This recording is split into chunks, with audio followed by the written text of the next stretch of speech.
Testing 1, 2. Let me know if y'all can hear me. Give me a 1, 2, 3, 4, 5, 6, 7, 8, 9, 10. If y'all can hear me, just want to make sure I'm coming through loud and clear. Yes, there we go. Essie. Give me a 1. Okay, got Grisha. Shout out to Grisha. Mika Smart. You just missed the 10 though, Mika. 1, 2, 3, 4, 5, 6, 7, 8, 9. I paused for a second and then said 10. Um, I want to show y'all something I got that's new. I'm just messing with you, Mika, of course.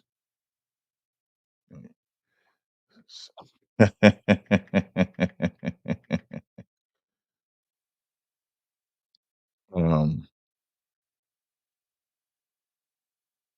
you can play my show on yours if you want, LO. Yo, Tommy is fucking funny, man. Excuse my language. Tommy is funny. Um, I got something I'm gonna show y'all in a second. I'm just trying to upload these photos because I'm gonna be adding these to my gonna be adding these shortly.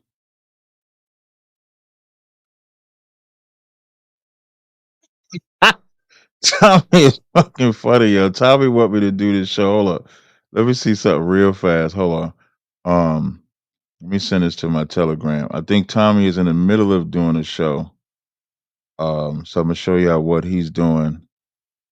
Do you have a bundle pack on Etsy? I'm working on the bundle pack. Um, I want to upload these car fresheners that I have now. So I'm working on a bundle pack, and I'm I am working on that. So I'm working on the bundle pack. But what I do have before I join Tommy's show, as promised, I do have these car fresheners here. And when I tell you something, right? These car fresheners, they're adjustable. So like, you could bring them up. You could bring the string up as high as this. And the way that the car freshener works, just so everybody can understand. So like when you get it, of course, when I buy it, it's empty. So you got to twist this here. Oh, hold on. There we go. You got to twist this part right here. And so what happens is when you twist it, now when I buy it or when you order it, right here, there'll be a cap that keeps the oil in. So when you buy it, you take the cap off, you twist it like this. Now when you twist it, when you twist the cap on like this, you initially want to hold it upside down. You're holding it upside down so that this wood, the oil can soak into the wood. And once it get like that, you just hang it in your car and the oil seeps into the wood, and that's how the aroma comes out. So Mika was saying different colors. So the different colors are, of course, for the different smells. So because there's different smells, the different colors will reflect that. So I'm actually in the let me bring this over here. So I'm actually in the process of adding these, and I tested it by putting it in my car. I put God tier in my car, and this one is Frank and Myrrh because I know my Israelite brothers and sisters gonna want the Frank and Myrrh. So this one is Frank and Myrrh. So I put the Frank and Myrrh in there, and just really looking forward. So I'm gonna be adding that while I'm doing the show with Tommy, and they're only gonna be. So I was looking at prices online. So my air freshener is only gonna be $5 a piece, which I think is right in line with mostly everybody else. So mine's are gonna be $5 a piece, and it's just gonna be just like that. All right. Maybe later. Let me see some skip ad. I got another ad. Hold on, let me see. Skip ad again. Let me see. Okay, so my boy Tommy. Hold up. Let me sign in. Oh, I thought I was signed in the right. Hold on, I'm just signing into this chat here. Let me make sure I sign in with the right account. Let me go Google. Yo, yo. Let me put it yo. I'm just letting Tommy know I'm here in this chat.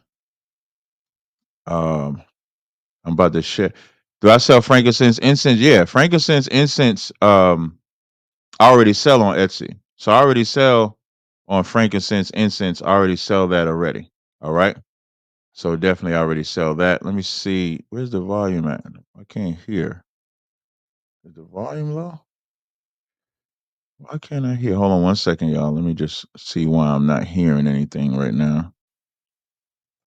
Where did my damn volume at? Hold on. Yeah, I used to have patchouli, but you got to tell me if it's a type of patchouli that you're looking for because when I went to the patchouli that I was looking for, it was bad. Yo, I can't hear. Hold on, let me. I'm just testing some sound out real fast because I know y'all can hear me, but I'm not hearing Tommy's sound. So let me just click on a YouTube video. I hear that on YouTube. So why ain't I hearing?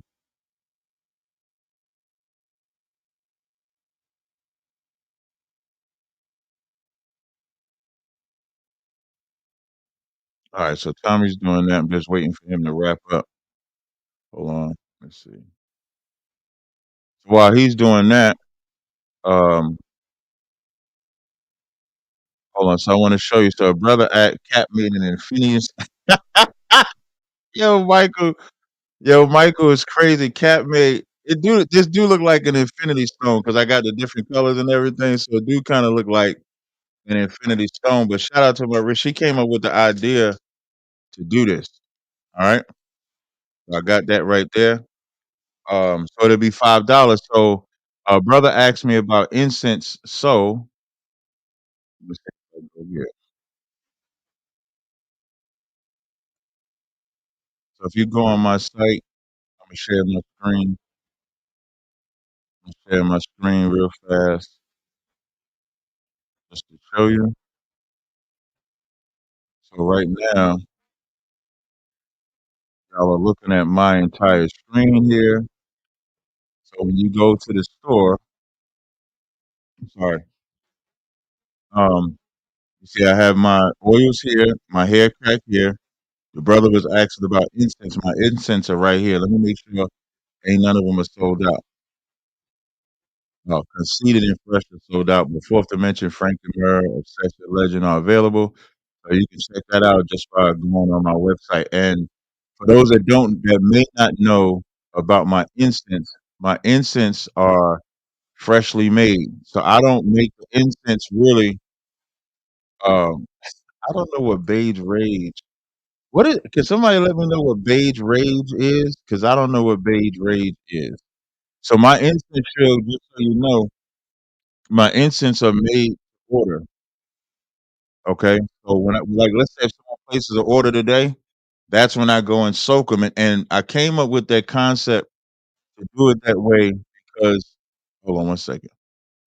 I made the concept to do it that way because I remember when I would go to like stores and you ever go get them you ever go get the bags of incense, them shits be dry, they probably been sitting there for a minute, you know what I mean? So I didn't want to have it like that. I didn't want to do it like that. And I hate for y'all to see me drinking this, but this gotta be like the best water ever. That's like free promo, but this gotta be like the best water ever. It's my favorite water. I'm sorry.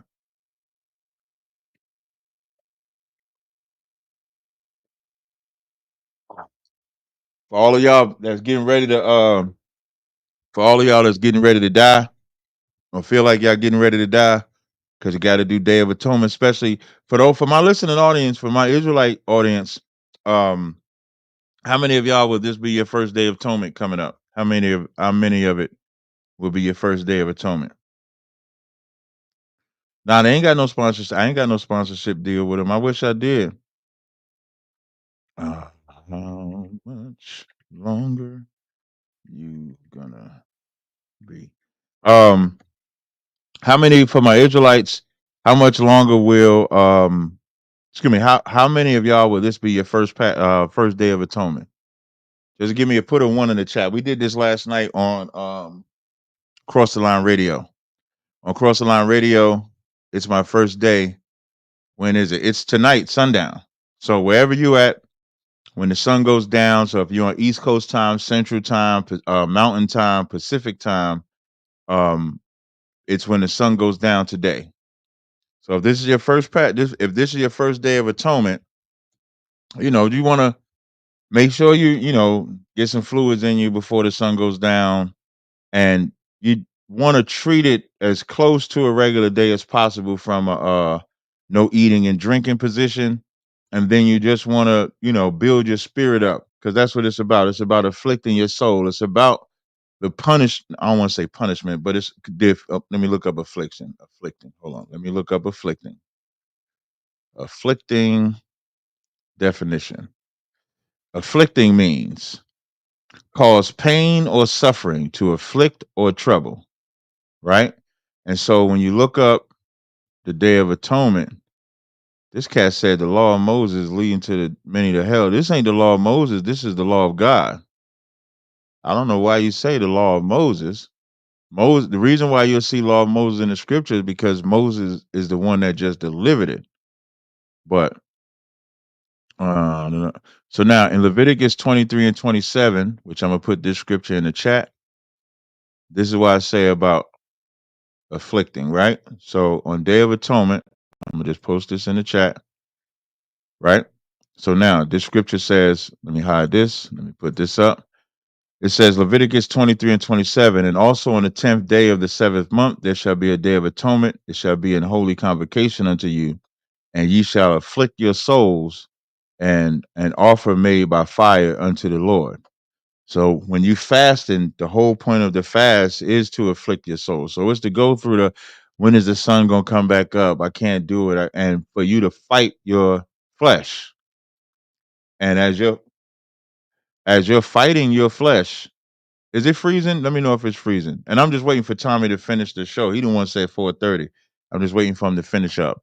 So as you're fighting your flesh, the goal in fighting your flesh is that, and this is in the Bible too. If you can control your diet, let me show you an example. Um, Give me 1 second. Let me see if I can find this scripture. Hold on.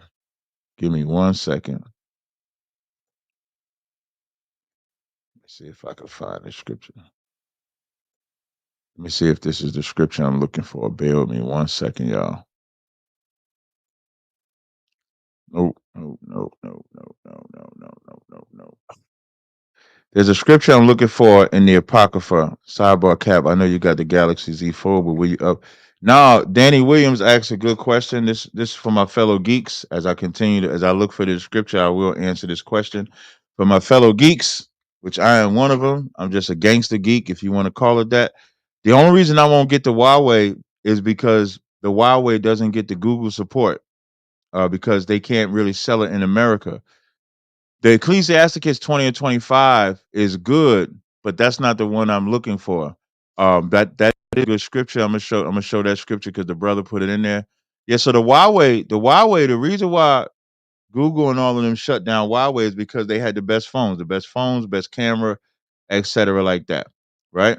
It says Ecclesiasticus 30 and 25 says a cheerful and good heart will have care of his meat and diet, right? And so that is a scripture, but the one that I'm looking for, which is also in the Apocrypha, is it goes a little bit more entailed because it's about controlling yourself. It's about, hold on, I'm just trying to see if I can find it. And this is why every time it talks about fasting, right? I think this might be it. This might be it, what I'm looking for. Hold on. In Ecclesiasticus, the 31st chapter, right? Let me see. Let me see which one I want. Hold on. Do I want to start at 12 or do I want to go to 23? Okay. In 31 and 23, it says, whoso is liberal of his meat, men shall speak well of him, and the report of a good housekeeping will be well believed. So there's still three scriptures. So we gave the first one, Ecclesiasticus 30 and 25. I'm going to now add Ecclesiasticus 31 and 12, right? So in Ecclesiasticus 31 and 12, which I'm going to post right here, it says, if thou sit at a bountiful table, be not greedy upon it, and say not there is much meat on it. Right? Now that's one. When you keep reading, it says, remember that a wicked eye is an evil thing, and what is created more wicked than the eye. Therefore, it weepeth upon every occasion. And so you notice right before meat, as it's telling you to not be greedy with your meat, it then brings up the eye. And then the chapter before that talks about controlling your diet. That's the reason why when you see flesh and spirit, because your eye and your belly represents your flesh, what you desire to eat. Of course, we want good food. We want to eat. In some cases, you can be a glutton, which the scriptures say gluttony is a sin. So, being that gluttony is a sin, if you can control your gluttony, if you can control your diet, and especially with fasting, because fasting denies yourself spiritually. Like when you fast, you're doing something that your body does not want to do. Your body does not want to fast. Your spirit wants to fast. Your body desires the nourishment that it needs to function. So, because your body looks at it like, okay, get this in my belly. I need to digest so that the nutrients can go all throughout my body. That's your flesh. And then your spirit comes along and says, nah, man, we're not going to do that. We're going to control that. Now, imagine if you take that outside of the thought process. Imagine if you take that outside of just your diet. Imagine if you take that outside and go to women and your desire of picking the wrong woman. Like we always talk about women. Like there's a good scripture in Ecclesiastes 7:26. It says, um, hold on one second, I'm gonna show y'all. So show y'all something, right? This is what most people won't teach. And I learned this from getting tutelage under commanding Jenna Johanna and Jenna Hyman, right? So this is a very good scripture that brothers use, right? This scripture right here. I'm gonna post it again. So I'm gonna post this scripture. So this scripture right here says, yet my soul seeketh, but I find not. One man among 1,000 I have found, but a woman among all 1,000 have I not found. So when a brother is teaching this scripture, for sure, he's showing the wickedness of a woman, because out of 1,000, he ain't find one woman that was righteous. Here's the heavy part about it, though. Out of 1,000 men, he only found one. So, of course, you can teach this scripture to say that it's hard to find a righteous woman, but it's also hard to find a righteous man. Both of them are hard to find, because if you got to go to 1,000 to find one man, you can get to 1,001 and find that 1,001 could be the good woman. That 1,002 could be the good woman. So it ain't really a good bragging point, because a lot of brothers choose the wrong woman. So I'm gonna show y'all this here. So you got wicked. This the scripture brothers don't be wanting to hear. Like whenever I be doing counsel, this is what I be listening for when the brother come to me about a woman, right? This another good scripture, and these are things you got to examine when you're going through like Day of Atonement, and what the Day of Atonement, controlling your diet, controlling your fast, what it can do for your spirit. So this scripture right here, Ecclesiasticus 30:26 and 23. A wicked woman is given as a portion to a wicked man, but a godly woman is given to him that feareth the Lord. So now, Faith Help says a righteous woman is celibate.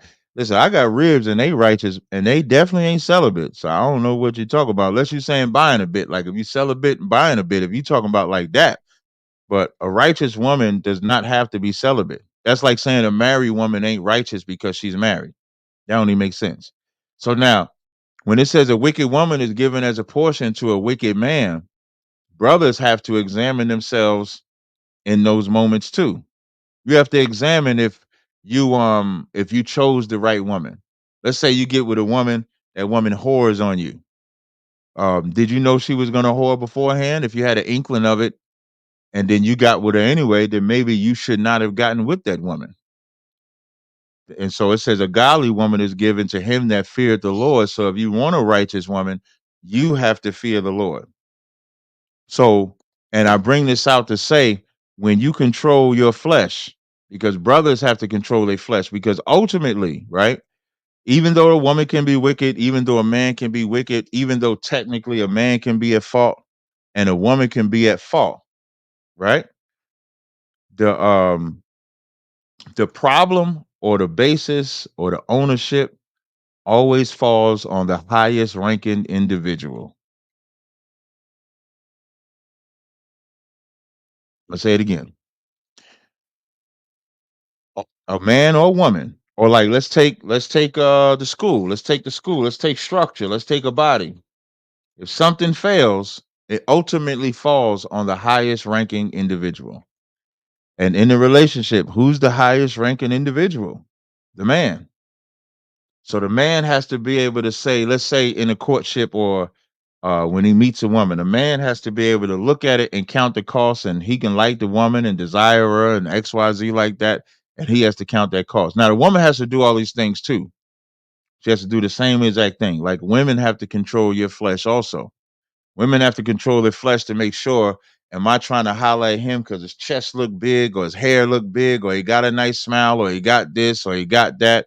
Shout out to Marius Julian with the super chat donation, man. We appreciate that greatly, brother. Appreciate it greatly. So you got to examine that too. There's tons of things you can go over. There's laws you might be failing at. Let's say if there's some laws that you're struggling with. The scriptures say, if thy right hand offend thee, cut it off, right? So of course, it's not talking about literally cutting the right hand, but what does it mean? So let's look at it. Let me see.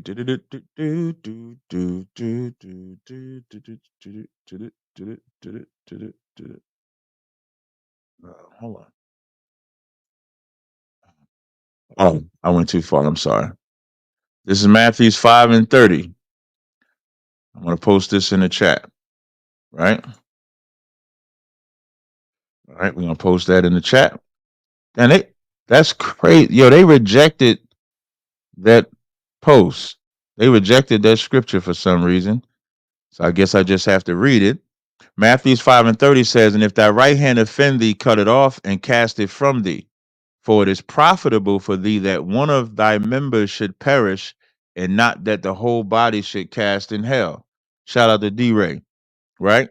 So when it's talking about if thy right hand offend thee, cut it off, it's talking about any ailment or problem. Let me make sure I'm not on my Wi-Fi. Okay. It's talking. Is it like lagging a little bit? Yeah, you must stop vaping. Vaping. I'm gonna tell you something. This brother said he must stop vaping. Right? There's this thing called. Is it Galaxy Gas? Hold on, let me show you something. I'm gonna show y'all how idiotic you drug addicts are. And vaping is a drug. Galaxy Gas. I want to show y'all something. Right?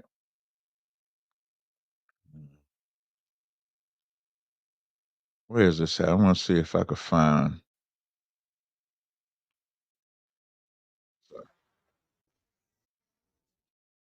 Wait, not that one. I want to show you how bad this is.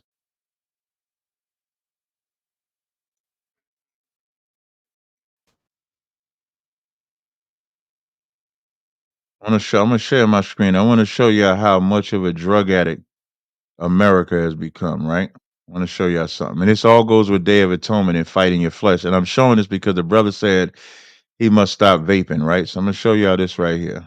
Let's see. All right, so y'all see this? It says this is Galaxy Gas. This is how they getting high today. This is black people and white people. Watch this.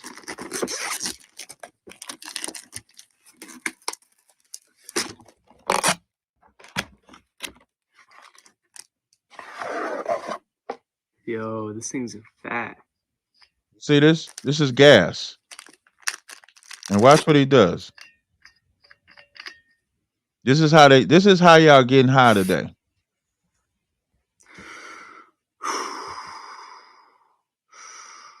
Hope now I don't know. I never seen this video or not to know if he's Just gonna kidding. do it. If you do this shit, you're a fucking dumbass. First time trying That's Galaxy Gas. crazy. I'm actually glad he didn't do it. But that's what they getting high with. Galaxy gas. And I don't understand. Yeah, Mika, that's what they getting high with. Now, that white boy didn't do it. There's another video of this brother that did the same. Yeah. Galaxy gas. Y'all probably thought I was joking. But that's vaping too. Vaping is just some electronic shit that you put in. Like how high are you trying to get? That's what I don't understand.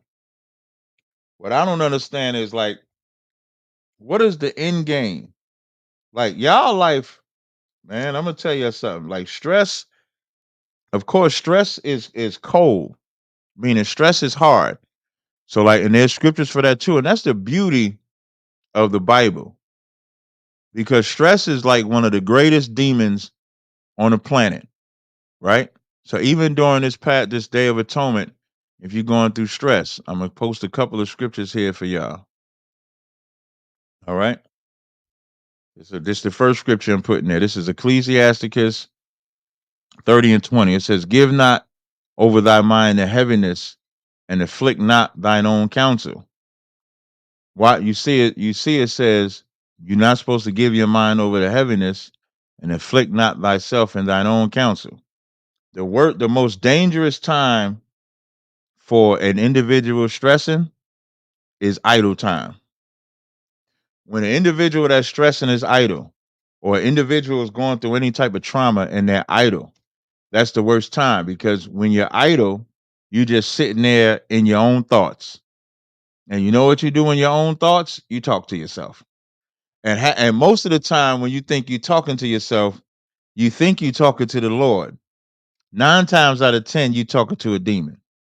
Because if you was talking to the Lord, hold on, let me show you what you would do if you was talking to the Lord. Uh, hold on. This is First Samuel 9 and 9. This is what you would do if you was talking to the Lord, right? This is First Samuel chapter 9, verse 9. Now remember, the verse before says, "Afflict not thyself in thine own counsel." And so when you're going through your issues, you put it off on yourself, right? And so when you put it off for yourself, you try to figure it out yourself. And if you actually could figure it out yourself, you wouldn't be stressed.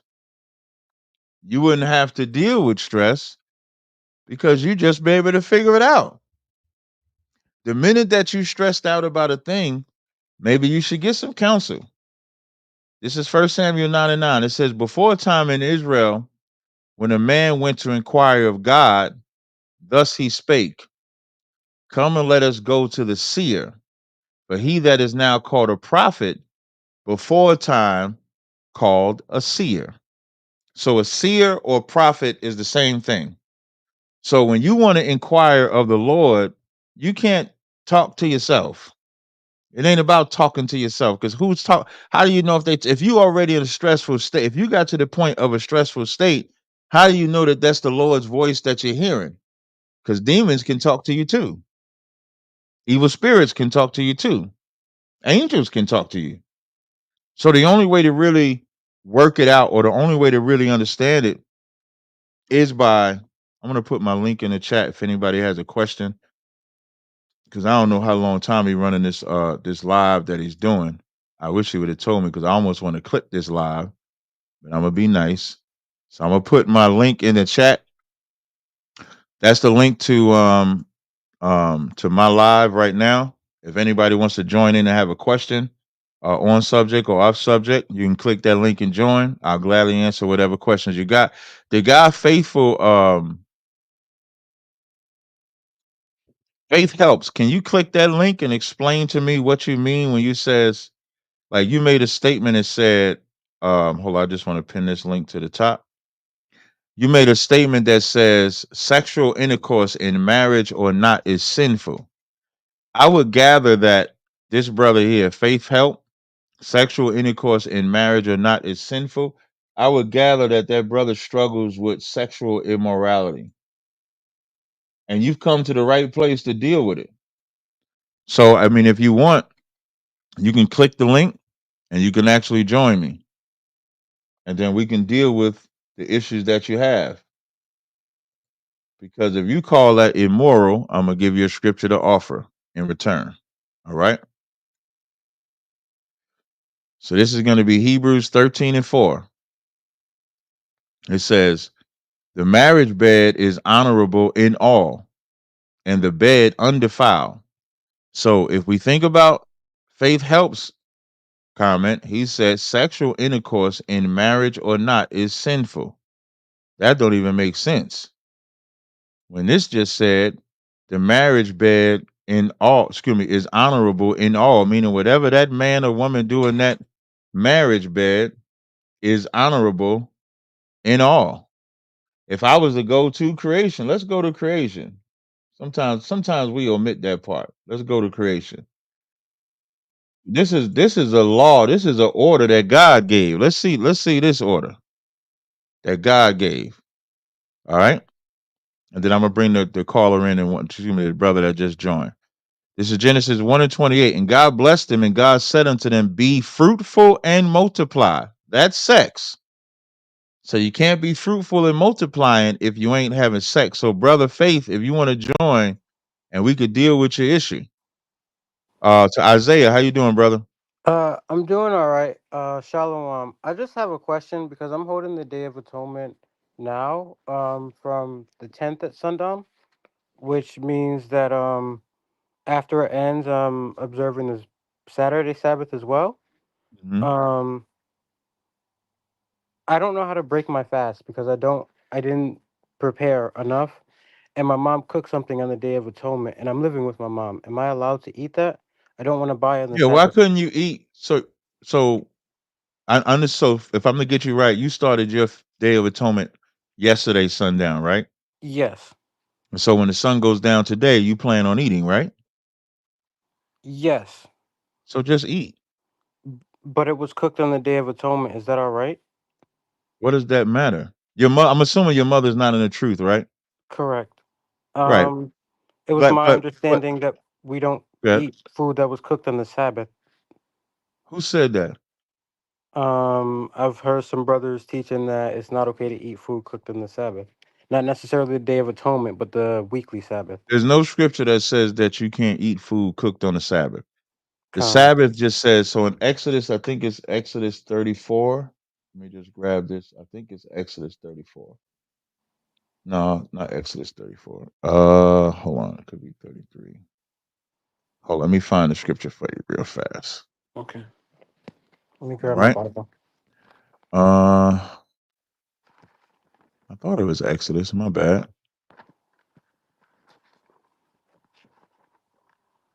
I could have swore that it was Exodus. Give me one sec, because I have it. I see it in Leviticus, but I thought that on Exodus that in Exodus it said the same thing.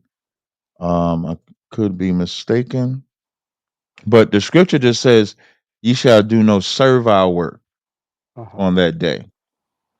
So I don't see no. I can't. I don't know nobody that could present a scripture that says that you can't eat that food that is prepared. Now, let's say if you don't want to eat that food, you can go make your own food if you want.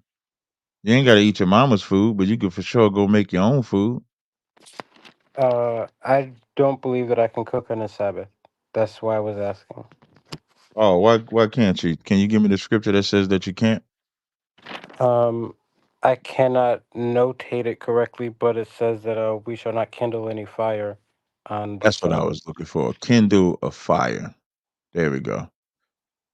So now you say you can't kindle a fire, right? Yes. Okay, so what about if that's why I thought it was Exodus. This Exodus 35 and 3.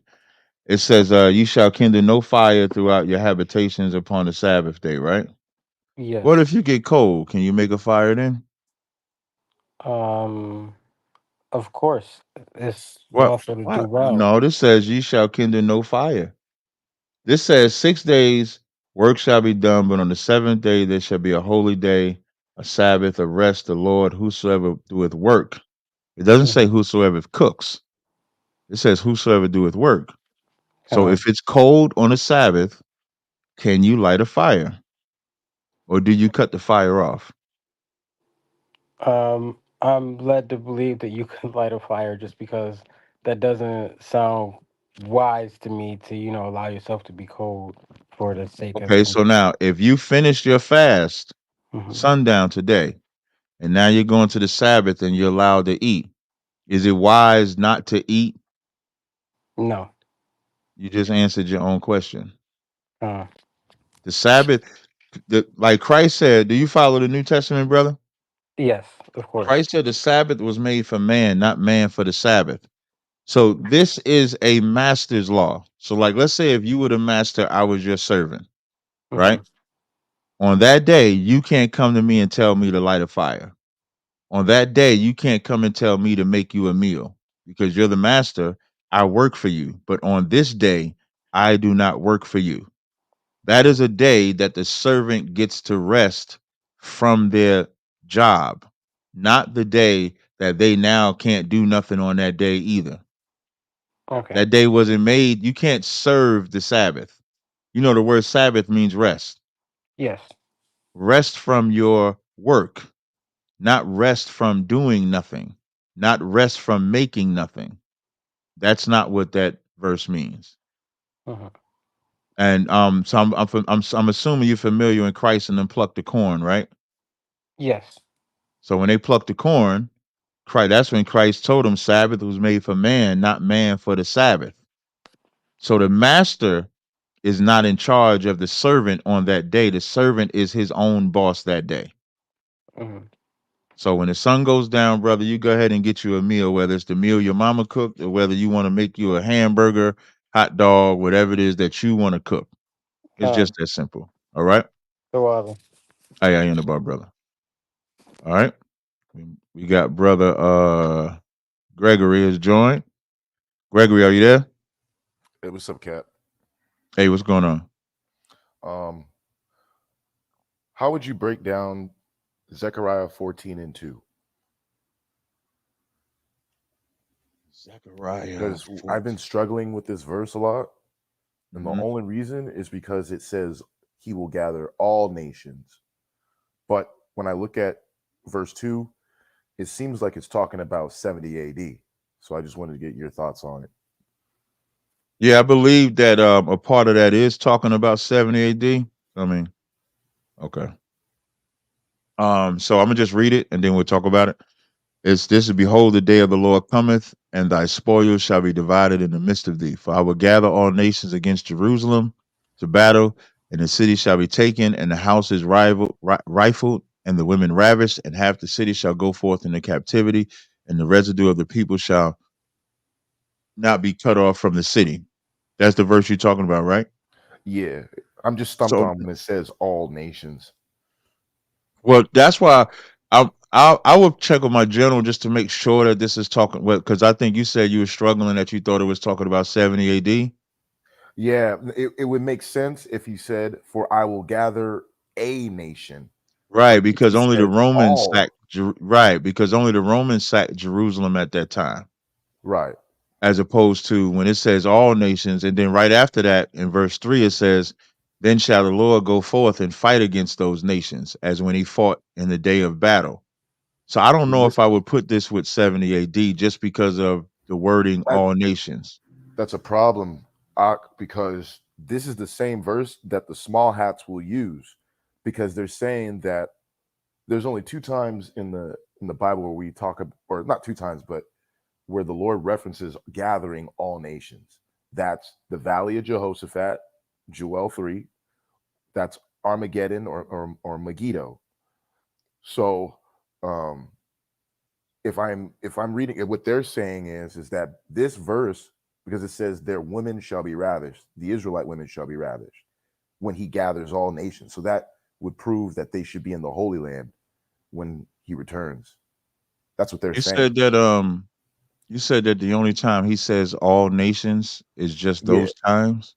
Like when he says, I'm going to gather them to battle, I'm going to gather all nations, it's typically talking about either the battle of Jehoshaphat or Megiddo, Armageddon. Hmm. So those two things haven't happened yet.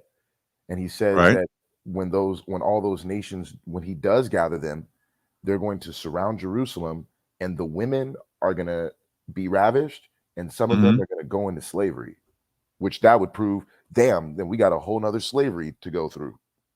No, I don't know if I would say that because when it talks about this, it says, and again, I'll check with my general just to make sure, but it says, behold, the day of the Lord cometh, and thy spoils shall be divided in the midst of thee, for I will gather all nations against Jerusalem to battle, and the city shall be taken, and the houses rifled, and the women ravished. So now, how do you interpret that? Because you interpret this, I'm assuming, as the Roman army coming to Yeah, take Jerusalem. because the only way to look at it, because this is Zechariah. So when we look at the timeline, this is the Persian captivity. So there's only two other kingdoms that are left: the Greeks and the Romans. And then So this kingdom, it's three and then, kingdoms left. well, yeah, the Romans. It's the rebirth. There's the Romans are still here. No, So but what I'm just saying kingdoms though, because Rome fell, and then America resurrected it.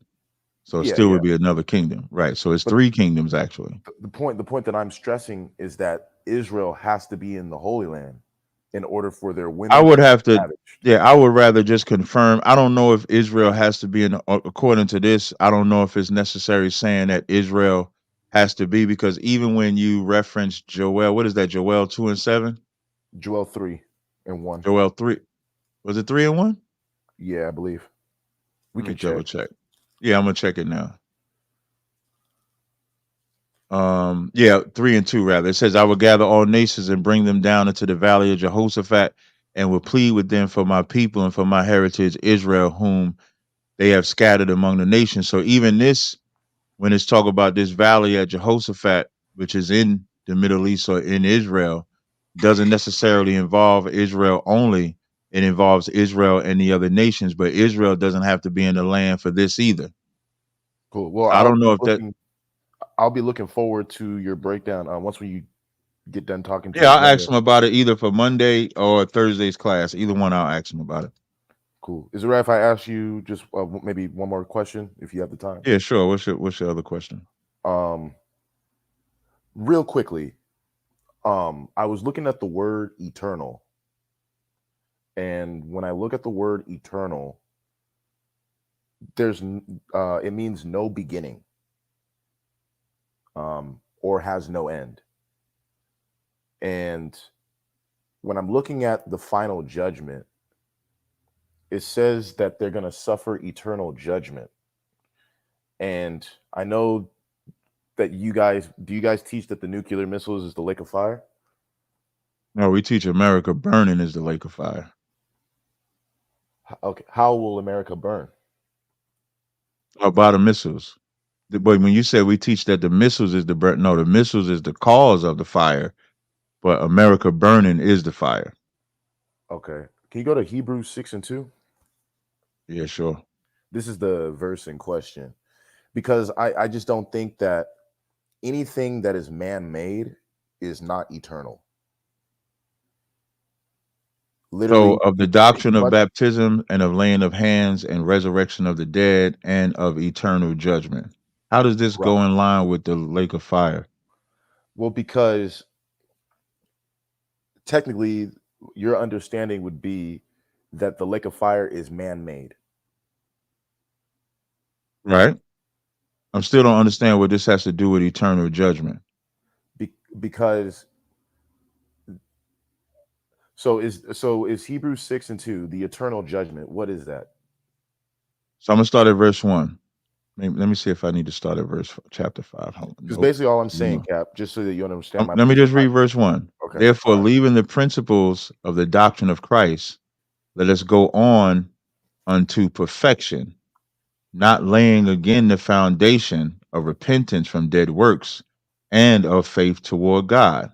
So now that's the subject. Therefore, leaving the principles of the doctrine of Christ, let us go on unto perfection. So now we're going on to perfection.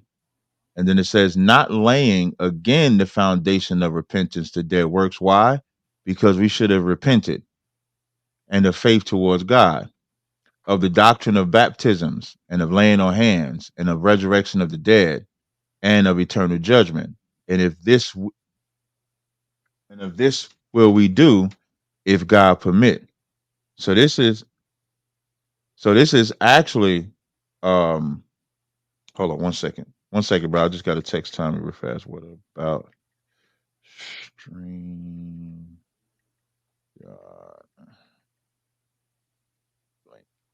Because all I'm saying is the eternal judgment, because it's No, what I'm saying, inevitable, but this can't be subject ain't. man-made. But what you're trying to join with the lake of fire, this ain't got nothing to do with this. This is talking about working perfection and not just about baptism, laying of hand, resurrect that. And then verse 4 says, "For it is impossible for those who was once enlightened and have tasted of the heavenly gift and were made partakers of the Holy Spirit and have tasted the good word of God and the powers of the world to come, if they shall fall away, to renew them again unto repentance." That's the subject, is about those coming into the truth and then leaving it, thinking that it's that easy. I That's got the you, Cap. sub right. So when you say eternal judgment here, it doesn't, it's not What is about this. So for what example, he in mentions? He Jude, the mentions first chapter, baptism. He mentions baptism, right? If I were to ask you, okay, what's baptism? You would give me an answer. If he says the laying of hands, I say, what's that? You give me an answer. Then when I ask you, what is eternal judgment? I'm waiting for my answer still. well, no, you didn't just ask about eternal judgment. No, You that's asked what was I did. eternal. You asked if eternal judgment was lined up with the lake of fire. If you eliminate the lake of fire and just ask me what eternal judgment is, I'll answer that. Okay, yeah, Is what's that eternal what you're judgment? asking? Because he I'm, says, I'm let's move now I'm let's now move I'll on. give you a precept. Now I'll give you a precept to eternal judgment. Right. This is Jude 1:6, and it says, "And the angels which kept not their first estate, but left their own habitation, he hath reserved in everlasting chains under darkness unto the great and judgment day." So now we have the word everlasting and we have the word eternal. Eternal and everlasting is not a forever thing, it's just a long period of time. So everlasting chains, that's not permanent because it's only until judgment day. So the eternal judgment is when they get judged. So like the other nations, for example, their judgment will be to be second class, third class citizens under us. That's eternal. That's never going to change. That's their eternal judgment. Can you Are look at you, verse is your 7? name Ronan? No, that's not my name. You sure? Because in the chat they're telling me that you're Ronan that trolls other Israelites. I'm not a troll, but I don't know why they call me that. I don't know why, but that's not my But name. so then you are Ronan. That's not my name. Are you known as Ronan? Yeah, I guess. Okay, so don't lie. Like you supposed to be an Israelite. You shouldn't lie. Just say who I'm you not are. I'm not lying. That's not my name. I don't even call But you're myself that. but when I said Ronan, you knew that was you in reference though, right? Yeah, which I find it disrespectful. What would you rather be called? Um you can call me Brother I, Azariah. I don't I know I know yeah, you joined the show before, but I'm gonna drop you because I'm about to join Tommy's show. But I'll get that question for you in Zechariah 14:2. It'll be either Monday or Thursday. All right. All right. I know swear. I'm gonna try to get you in real quick, Zach. What you got, Zach? What's going on, Cap? Get you in. You gotta be quick because I gotta join this live stream. Okay, I'm new to the truth, and I'm just kind of curious what makes one an Israelite, in its totality, I guess, because people have told me like a couple different things. What have you been told? Uh, whether your father's who your father, Right. if your father's a descendant of the 12 tribes, Mhm. then it's your father's father's That's father. true. No, Um, okay, yeah. So if your father's an Israelite, that's how we determine if you're an Israelite or not. So okay, in some cases, brothers might say, well, my father is black, but my grandfather on my father's side might be white. Then we would say, okay, you're not an Israelite like that. okay. So because So it's I really as came. much history as you know, and then we use the spirit as well. Hmm, So as you come to class, so like let's say if you was a brother that didn't know if you was an Israelite or not, you might be adopted, or your mother didn't know who your dad was, but you grow up being black. We wouldn't prevent you from coming into class, but as you come to class, we would find out if you're okay. actually an Israelite or not, just by asking questions, helping you dig through your history. That's for people that don't know. But for people that know, if you know that your father's black or Latino or one of the 12 tribes, then that's how you're an Israelite. Okay. So now I just came upon some new information in my family. So my granddad's father is not the same as the rest of his siblings. His father's actually white. On your So father's side? yes. Yeah, it's a lot. Damn. All right. Understandable. I hear you. So what do I do in that case? Because that's, I mean, what do I guess, I don't know. Well, if your father, well, if you found out that you're not an Israelite, man, go enjoy America or something. I don't. Okay. All right. Understandable. All right, no sweat. Yeah. All right, Appreciate you. appreciate it, no sweat. I hate to say it like that, but I don't know what else to say. Like, sorry for that, Zach. All right, I'm gonna go ahead and click my boy Tommy's live stream here. Y'all should tell me earlier when it's a troll. Just let me know because I don't really feel like entertaining trolls like that anymore. I ain't doing nothing like that. You know what's funny, man? Somebody sent me a link that said that Bob Marley's sons is saying that we the children of Israel, but he's a Edomite. He's not an Israelite. That's crazy. Before I join Tommy's live, just want to let y'all know I got my car fresheners. Like I said, I'm making these available soon. Look at these joints. This is Frank and Myrrh. That's Lick Me All Over. That's Fourth Dimension. I got God's here in my car right now. These will go for $5 each. So I'll be adding them while we do the show. Now I'm gonna go ahead and click and join my boy Tommy Sotomayor's live stream, so we can go ahead and rock this thing out. Hey, I appreciate Zach listening and asking the question. Hey, Zach, the only thing that I would have you do, because Zach put in here, no worries. The only thing that I would have you do, Zach, is just go further into that, your paternal line, and just double check, go back as far as you can. All right. Hey, what's up, Tommy? Hey, yeah, I can hear you. Yep, I can hear you fine. I heard you say you got Frank and Myrrh, but you don't have frankincense or Frankenstein or Frankenbeans. Nah, I don't have frankincense. I definitely ain't gonna have Franken beans. Well, nah, what, Franken beans, if they beef hot dogs, maybe I could get Franken beans if they beef hot dogs. Maybe I What could. about Frankenstein? Yeah, that'll probably be a black woman.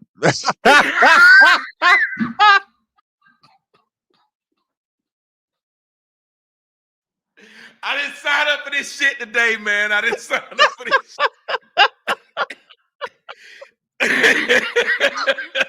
This is not what I signed up for. This is not in the contract. My bad. My bad. My bad. That's a joke, y'all. Don't say the sisters don't get all mad. But now I'm gonna tell you what's funny though, Tommy. Yesterday, like, cause the sisters in there, they saying dang and wow, right? But yesterday I think it was no, not yesterday, Wednesday, I was having a conversation with this white man. And as I'm having a conversation with the white man, I'm letting him speak, letting him get it all out what he needs to say. But then when I spoke, he kept interrupting me. And when I was asking his audience to control him, a black woman came out there and said, "Nah, we ain't got to control him. We don't want to hear you anyway." So that's why I say Frankenstein, because I actually called her the white man's pit bull. That's what Ooh, I because call her. the white man that he created, because that Frankenstein is the monster of Right. the creator. Yeah. So Exactly. And when we think about it historically, do we not say that the white man put the black woman in charge so that she could dominate black men and keep us down? So I mean, Yep. and shout out to Tommy. Y'all see Tommy gave a super chat donation, man. Make sure y'all hit her. Hey Tommy, you a mod. You could put your cash app and stuff in my chat as well as yours because you're a mod. So when you put the link in there, it'll actually show up as a link. So make sure y'all show my brother Tommy some love. Make sure y'all donate to the super chat or to my cash app as well. We're gonna put on a hell of a show. If y'all Yes, thought sir. that was bad, Hey. If you thought what my man Sticky Finger say, but wait, it gets worse. if y'all thought that was bad, the show we got lined up today gonna be a rough one, man.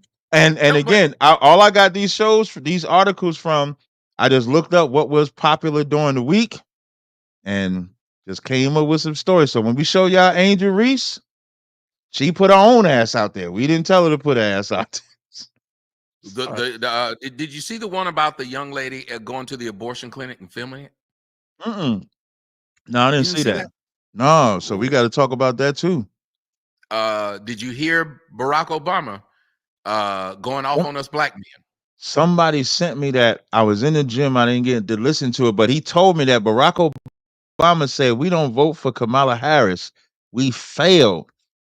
Black. I don't We got understand. I don't understand that. to talk about it. We Yeah, got to we talk got to about talk about that. all that because why are we being pressured to support somebody just because? And then, and the bugged out part about it, they'll tell you that we're not racist when that's a racist statement. That's a racist and sexist statement right there.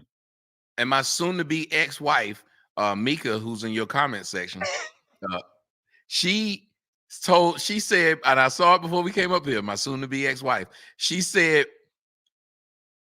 Tommy know Kamala black. Where do you stand on this, sir? That is a white woman. That is not a black woman. Don't listen. Mika about to go full off. She about to go off but that is a white woman. That is not a black woman. She gonna go crazy in the chat.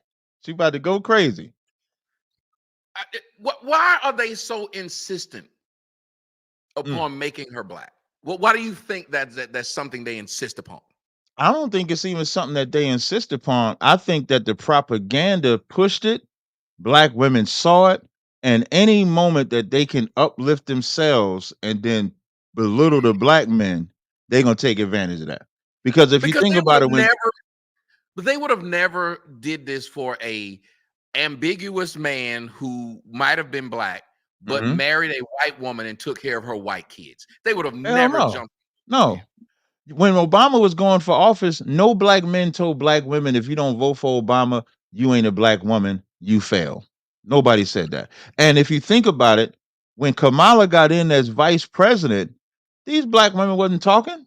Where was black when Kamala been in office was for what 3 years? Because this is the 4th year. So Kamala Harris would have been in the presidential vice president seat for 4 years. Where was all this Kamala's a black woman and you black men got to support her before she was running for president? It wasn't there. And then here comes the propaganda. And as that propaganda comes, now it's like, y'all got to push it. Y'all got to do it. She a black woman. She got to be a black woman. And the crazy part, she married to a white man. But and so they'll yeah. And so they'll support her, but then they'll hate Candace Owens when technically first Candace is actually a black woman, but they both the same thing. They both with a white man. So if you're gonna say again, but at least, and it's a least, Candace produced some half black children. Kamala didn't even think it was worth producing a nigga's kids. She would rather take care of a white man's kids. She don't want her kids to have any black in them. That shit's crazy. Never mind the fact I heard she was a hoe. I heard she was a hoe too. I saw some video. They said Kamala Harris was with some old white man or old black old you cat. talking about Willie Brown? Yeah, and they was like, "Is that your daddy or is that you his daughter?" Hey, listen, I've heard people say that to me a couple times. I've been with chicks, so don't get mad. Don't you be out here hating. No, I ain't hating. Don't you be out here hating. Hey, sometimes. Hey, since you asked that question, since you asked that question, I got to show you something. This is a word from our sponsor. Check it out. Oh. You gotta say no to the hoe. That's a great motto. Cause the hoe is just as bad as Joe. And I take cash card or Venmo. But you gotta say no to the hoe. What you mean? He talking about Kamala Harris. Talking about Kamala Harris. And listen, how I knew he was talking about Kamala Harris because I see the Joe. So I know he said that's talking about Joe Biden, and then he got to say no to the hoe. That is the hoe is just as bad as Joe. The hoe is just as bad as Joe. That is crazy, yo. That is crazy. But just this thought of saying you must vote for this woman who was running in 2019 Mm-hmm. And nobody told us how black she was, or we must vote for her. And she literally didn't even make it to. She didn't make it to the Maine and Delaware part of it. Like, she got out before. She was the first one knocked out. Out of all of the Democratic candidates, she was the first one knocked out. And she tried to sell us back then that Joe Biden was racist. So if Joe Biden's racist, why did you join his ticket? Right. When did he stop being racist? She Never. I called him remember a lot. he called, Joe Biden called black kids roaches. Shit, he sat up there and said he don't care what you've been through. He gonna keep you from trying to kill his wife and his kids. That's what right. he said. So when did that stop? Yeah, exactly. Because we're gonna bring up Donald Trump, what he said about the Central Park Five. He said that about 5 people. They weren't 5 blacks, it was 5 minorities. Number one. But number two, he said what everybody was thinking. If those dudes was guilty, that's what the people were thinking. He didn't put that was a rough time back then. Right. He didn't put them in jail, and you from that area, so you know what was going on back then. Yeah, it was. So, but that wasn't, he didn't prosecute them. But they bring that up, but they won't bring up anything that Joe did, and Joe was making policy. Donald Trump wasn't making policy against blacks. Joe was. Yeah. Joe was a part of that same thing with Bill and Hillary Clinton, with the predators, with the 3-strike rule. Like, they was all a part of that. I don't know why people lose sight of that when it comes to them. But I think it's just because black people automatically, if a Democrat is running, they just run with the Democrat. Yep. They never run with the Republican. And historically, a lot of people don't know the Republicans was started to stop the Democratic Party from further expanding slavery. Yep. Now, I'm not for white people at all. Everybody knows my position. But if you're going to be in the politics, you at least have to know the origin of politics. And Democrats ran the politics. The Republicans was founded because the Democratic Party wanted to expand slavery further into America, so outside of the 13 colonies. And so the Republican Party was formed to stop that. Now, of course, today, in today's time, we look at the Republican Party as the racist one. And it's a trip, because when I look at the Republican Party, and this is me being non-biased because I hate white people across the board, but you got the Republican Party is anti-abortion, the Democratic Party is for abortion. And when you think about it, black women would prefer the Democrat because they want the Democratic Party to pay for their mistake. They don't want to be responsible for their mistake. There was a post that I had put on my Instagram. Let me see if I can find. I put this post on my Instagram. It was a photo that I had put on my Instagram, and in that photo is fairly. So I said, "This is where you say, I don't want a baby, not here." And so at the top part where it says, "This is where you say I don't want a baby," that's the bedroom. The "not here" is the clinic. So the reason why, yeah, because if you don't want a baby, I tell people all the time, like, the a woman's body is a natural birth control. So if you really don't want to get pregnant, if you don't know when you ovulating, just like you can get a pregnancy test, you can get an ovulation test. Piss in it, see if you're ovulating, and you say, "No, we ain't doing it." There's so many ways that you can stop yourself getting pregnant, but what black women want to do is just not be responsible. I remember that rapper Glorilla, she was being interviewed on Shannon Sharp's channel, and that host said, "I have a membership at that place." Yes. A membership. I remember some girls would take pictures like, "Yeah, I'm at this spot. I'm going to the club like right after I leave this spot." You ask some of these women, they got 2 and 3 abortions. They like a walking cemetery, dead bodies. And so I got to show you something, Cap. No sweat. What's up? Clinic, and the thoughts that are going through my mind are, damn, I look good as fuck. I ain't even gonna hold you. I did my eyebrows and that was it. Yeah. You at the abortion clinic? I don't know who told her she looked good. She look crazy. I gotta get dressed. All right, don't be shaking all that blood around, but I still look good. Real quick, I just want to say a positive vibe before you go into anesthesia is very important. It's something real to eat, okay? Yeah! Can you see my pad? Did she say, "Can you see my pad"? Yep. Let's see if I get some scriptures on this. But the way I talk about black women is wrong. And yet we've degraded and devalued human life to this point. And like you said, I did a show last night. We were talking about abortion. Like, why is it? And I want to ask you a question. Why do you think abortion is such a big deal to women, especially black women, in this election cycle? Because the only thing that Kamala Harris is winning on is her stance on abortion. Why do you think black women really want the ability to murder children? Because they don't want to be mothers at all. They don't want to be mothers. They don't want the responsibility. And it's easier for them to be whores or 304s. And that's the life that what they want to. This woman, right? I want to read this Bible verse, right? This is Lamentations 4:3. It says, "Even the sea monsters draw out the breasts, and they give suck to their young ones." So now the Lord is saying, even the animals in the sea take care of their young ones.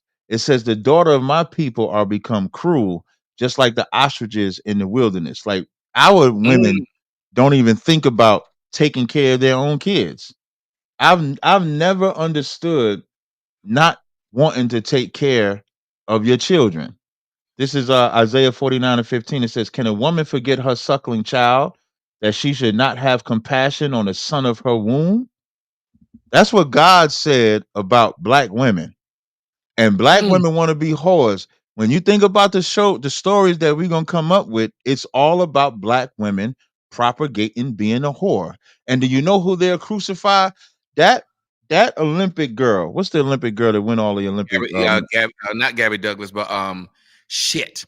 I Somebody forget say her. her name real quick. We're Yeah, watching. somebody say her name. Simone Biles. Simone Biles. Simone Miles. She's with one man. Now, she's with one man. And here's the heavy part. He's a football player, so he ain't even no scrub type of cat because he's in the NFL. And they crucify her because she's with him because she's more popular than him, which is hard to not be that dominant in the Olympics. And unless you like a LeBron James or Kevin Durant or somebody like that, she's going to be popular than you. But they vilify her, call her a pick-me because she's with one man. But then they glorify another woman. Like Angel Reese can walk out with her whole ass out. I mean, her ass is out.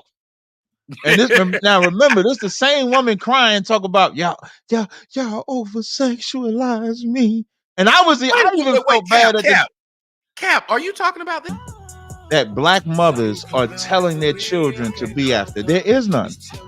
And even in the chat, in my chat or your chat, if anybody can show me the modest woman that black women or black girls have to look up to, I would love to know. And you and I are raising children, and we both have girls. And I was talking about how difficult it is to raise the girls because, and you tell me if you see this coming down the pipe. It's difficult because no matter what we put in them at home, they live in a society outside of home.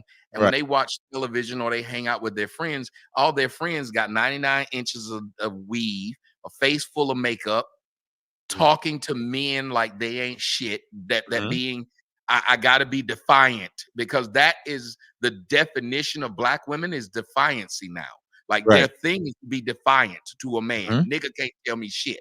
Yeah. Which is why they hate Simone Biles, because Simone Biles bowed down to her husband. She didn't see her husband as he's popular, more or less popular than me, or makes more or less money than me. She said, I chose to be led by this man, so I'm going to let this man lead me. Talk about it. Yeah, because she didn't like economics don't run a relationship. And that's what the earth looks at. The earth measures the head of the house by who makes the most money. When Simone Biles said the head of the house is who can make the best decisions, and she recognized that that's her husband. So she didn't lead with money. She led with common sense what marriage is supposed to be about, what life is supposed to be about. What the earth has taught the black woman is that your power is in your dollar. So that's why when they push whatever they promote, you got to be making money. You got to be. So if that means shaking your ass, as long as you're making your money, shaking your ass is cool. It doesn't matter. So there ain't nobody to teach. Like I asked a question about show the black woman. Somebody put in the chat, Michelle Obama, but nobody's propagating Michelle Obama for their daughters to look. You don't see Michelle Obama as the face of what black daughters should be listening to, and you don't see black mothers pointing to Michelle. Black mothers are pointing to the entertainers that they see, and every entertainer propagates money, shaking your tail, sex sells, don't be modest, let out a little cleavage, show a little bit of this. I gotta be me. I gotta be able to do me. Nobody looks at the responsibility of what they have, and then they cry wolf because that girl Angel Reese cried on a stage and said they are over sexualizing me. And at the time, I didn't know too much about what she did as a socialite. So I'm like, damn, she must be telling the truth because she crying. And then I went on I went on a TikTok that same day, and I'm like, is this the same woman that was just crying? She got the lingerie on, she got this on. If you put out sex, you can't get mad. I remember Dave Chappelle said in comedy, he was like, he saw this woman and she looked good. He said, not good in the modest type. She looked good, like she had her breasts out and her ass out. And he said, the first thing I blurted out was like, damn, look at them titties. And the woman got offended. And he said, if you're going to dress that way, you can't get mad at how I respond to how you dress. Because the way you present yourself, like the scriptures say, a woman will be known by her looks. So if you present yourself haughty, if you present yourself in a whorish way, you can't get mad when you get treated that way. And black women have been taught such a horrible lesson of economics. And part of that reason is you never had a father in your house to actually protect you. Because I know I nor Tommy is against a black woman making money. I'm not. But I am against you thinking that your body helps you make money. I am against you thinking that showing your ass, shaking your ass, doing all of these things is what you need to make money. And then you propagate yourself to young children that are supposed to look up to you. But if a father or if a black man, like what's the brother, the young boy that played for the Memphis Grizzlies? He played for the Memphis Grizzlies. He had the no Memphis. He played for the Memphis Grizzlies. He got suspended because he had it. Oh, John Morant. Oh, I didn't hear the word you said. I'm sorry. But John Morant, he couldn't even play in the NBA, and it was a fake gun. He got suspended for a fake gun. But they don't have, matter of fact, even further, they made the NBA players change the way they dress because of Allen Iverson. Remember that? Allen Iverson had them cornrows, had the baseball cap, fitted and all that. And they said, we're going to go with a more conservative way to dress. And that conservative way to dress changed their position. Why don't the WNBA do the same thing? Or are they content with the WNBA players dressing like Glorilla? The WNBA, because I don't see the difference between Glorilla and what's the Roach? What's the Sexy Red? What's the difference? Just one play basketball and one rap, but you cannot tell the difference between the two. If they walk down the street together, you would think that Angel Reese was a rapper. You would not think she's a professional basketball player. Bro, you killing it. Oh, man, I don't know if you had that written down or that just No, seriously, because I'm like, I never thought of that part of it. That they made them brothers change from being thugged out to wearing suits and dressing nice before the game. That's and right. And then they made a culture of it to where brothers wanted to say, well, who got the baddest. They made a culture of it. But yet these women, they're letting them walk around like strippers, and they're not saying, we don't want to present. But here's the thing. I want you to listen to me. There are no white players who do this. Right. The white girl that they love, her name is Cameron Brink. Look up photos of Cameron Brink. Cameron Brink just announced her getting married. There are no white girls who are walking around where their thing is to be a slut. The black girls have gone so far. Cameron Brink is an actual model. She doesn't play basketball with no damn weave on when she's playing, nor makeup. There are black girls. There's one girl who plays on the team with Angel Reese. I mean, with Cameron Brink. It's a little black girl, it's a cute black girl. Right. Wears weave all the way down to her knees and a face full of makeup while running around on the court. There's something about Angel Reese pulls up her shorts to where they in her cooch during the game. So you can watch it. So here's what we have to ask. Nobody's forcing them to sell that. And when they say something like, well, Michelle Obama, we look up to Michelle Obama. I named you Cameron Brink. She's 22 years old. No 18-year-old black girl or 15 or 13 is looking up to a 60-year-old fucking woman. They want to see somebody around their age in their 20s. And so when Cap asked y'all, name the black woman who would the upstanding figure that's her age or in that age range, you couldn't name one. You had to name a bitch that was born after you were that became an adult before you were even born. So it makes no sense that instead of acknowledging that Cap got a point, that there are no young girl, because Simone Biles is a young enough woman to be in the age group to have you look up to her. And yet they talk down to her because she decided to say something as simple as, the man I chose to marry leads me. How was that offensive to that group? And she married. She go to his football games.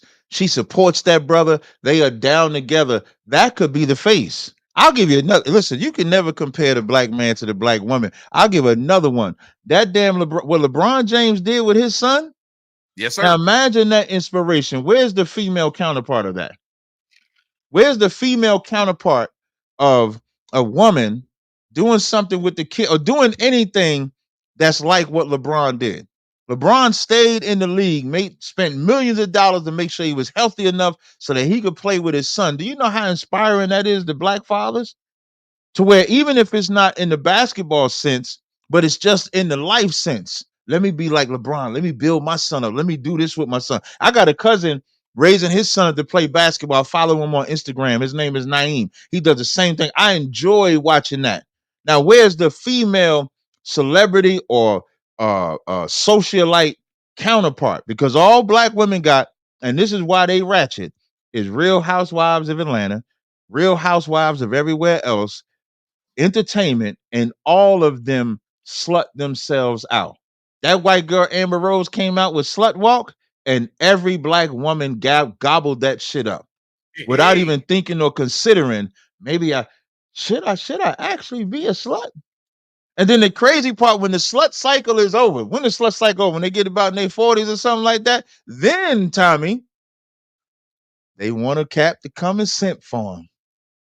Yeah, you know, I was going through what they call it. I was going through my whole phase. Whole phase. Now I gotta put up with the embarrassment. Hope niggas don't see the know you. Hope I don't run into one of the niggas that you used to fuck. Yeah, like, hey, oh, you with her? Face. Oh, hey, brother, you with her? She good. She gonna do something. You don't want to hear. Who want to go through all of that? I don't understand that. And the big thing is, you don't wipe the hoe that none of them niggas who fucked your hoe won't. Like, they like, you wild for marrying this bitch. Have at it. Like, they're not, you didn't take something from them. You don't have nothing to brag about. You got something to be ashamed of. Right. I just banned that one comment, that one person from commenting. Oh, I didn't even see. I was trying to get you something else to show you. Okay. I gotta let you see this. Take a look at this. Okay. You might not be a football fan like I am, but there's a guy by the name I'm of a football fan. I'm full-fledged Giants. All right. Well, y'all are actually looking pretty good. Malik Neighbors is looking all right. Yeah. Looking good. You still got Daniel Jones, so it's only gonna go so far. He's actually not looking bad this year. I mean, at first he started out shaky, but they look all right now. So, yeah, he do. And I mean, because y'all right there with the Cowboys and only a game behind the Commanders. Y'all division actually looks like it's the strongest one. Yeah, as far as competitive, right? As far as the competitive, yep, I agree. But there's a guy by the name of Xavier Worthy, a young guy out of Texas. He played for the Chiefs really fast. He was running the fastest time ever at the combine. So he's gone. He scored a touchdown. I want you to take a look at what you're about to see. I'm going to turn the sound off because I think it's going to, don't read it. Just watch it. Okay. So this guy, Xavier Worthy, catches a touchdown on his mother's birthday. Hell, I told you. That's his mom. Fuck it, I'll just let you hear He's it now. proudly That's what supported his mom Worthy looked at like. Arrowhead Stadium as the Chiefs played the Saints. Head Immediately full of weed. after scoring, Look at the he ran skirt to his mom he's wearing, bro. That's his mom. in the stands, sharing a heartfelt moment and hug. The Chiefs posted the special moment on X, capturing the essence of the birthday celebration. Worthy shares a deep bond with Look his at him. mom, considering She her looked like his his best friend and girlfriend. constant support since childhood. Worthy's touchdown helped the Chiefs secure a 26-13 victory, marking their fifth Now, what Worthy's you don't first see NFL. from the video, and I put it up on my my Instagram, Mhm. was the skirt was so short that when she bent over to hug him, it came up, so she had to pull it down. Yeah, It's that short, that's crazy. went over her ass. But they look like a couple. I sat there. I remember when I first saw, I said, "This nigga girlfriend out of line." I thought it was his girlfriend. Right. You didn't think it was the mom because she's not dressed like a typical mom. Like mothers should be mothers. Especially if you out there representing your son in the national football stage. Why would you dress like that? This make me miss my mom. Like my mother, like mothers. I mean, come on, man. You can't be Mothers ain't young for. mothers. Yeah, mothers are that perfect. Well said. Mothers are not mothers in today's time. They're not. Mothers want to be the girl. Mothers is in competition with the daughters. They're in competition with the sons. They want to. And when I say in competitions with the daughters, let that daughter look any halfway better than her. They start hating on the daughter, and then the daughter start hating the mother. Now they getting a rivalry, and then now this is why women don't get They along with fucking other the women. same niggas. Like they mama and daughters is fucking the same dudes. Mm. You saw it when I had what's her name on my show? FBG Duck Mom on my show, and come to Mhm. find out this woman was actually out there fucking her son's rivals. They had videos of his mama sucking Mm. they dick. It was part of what they used to use to embarrass him. And when I talked to her on my show about it, she said, and get her voice right, and I can do what I want. I'm a grown woman. What? I'm not supposed to be in no relationship. That was So, her thought. so you said so her defense for having sex with these young men was that she should be able to do what she wants. Yeah, what is she? Why is she supposed to not want to be in a relationship? But why do When you you have were to in a be in a relationship, man, relationship you were with being fucked by men 15 to 20 years younger than you, and they were recording it right? And then multiple men. and sending it to your son, embarrassing your son. That's not a relationship. Mm. Your brother just texted me, said women ain't sea monsters either. They serial killers. Hey, Think about that. That sister that was twerking, who ugly as shit, by the way. That weave looked horrible in her goddamn head. I don't know who told her she looked pretty. She's a other serial black killer. women. And listen, Seriously, when she they don't telling you listen about to us. When they talk to you and me, don't you and me say we love laying up under you with your natural hair? Hey, when a woman's got a natural hair, I put my nose in that shit while I'm sleeping. yeah, I you love want to somebody play with hugging up it, on me. do all kind of shit to it. Yes, but Yeah. they won't listen to us. But you listen to the majority of black men. We say we like your natural hair. They don't care what we like. They no longer want to impress us. They want to impress each other. Because they in competition. Yep. And that be the reason when they can keep a man, it's when they actually listening to the man that they with. When they going through multiple men, it's another woman that was the cause of her breaking up with that woman. I mean, with that man. Because let me hit y'all women to something. Your girlfriends don't want you to be in a happy relationship. They want you to be single. And Say what? I say Say your what? girlfriends do not want you to be in a happy relationship Mm-hmm. ever. They never want you to be in a happy relationship. They want you to be single and lonely like them. Or they want to be the one that have the good relationship and everybody else has the bad relationship. Like if you check the brothers always want to put their girl up on, hey, this is my lady right here. This is my lady right here. This is my lady right here. Like we want to boast about having a lady that's down with us, that's a rider, XYZ like that. For And every we want woman, all our homeboys to have a fine bitch too. We want to yeah, that's all what I'm go out saying. to Yeah, dinner then we with going out. our boys, and all our boys That's got right. fine bitch. We know if you got a fine bitch like I got, hopefully it'll keep you away from my bitch.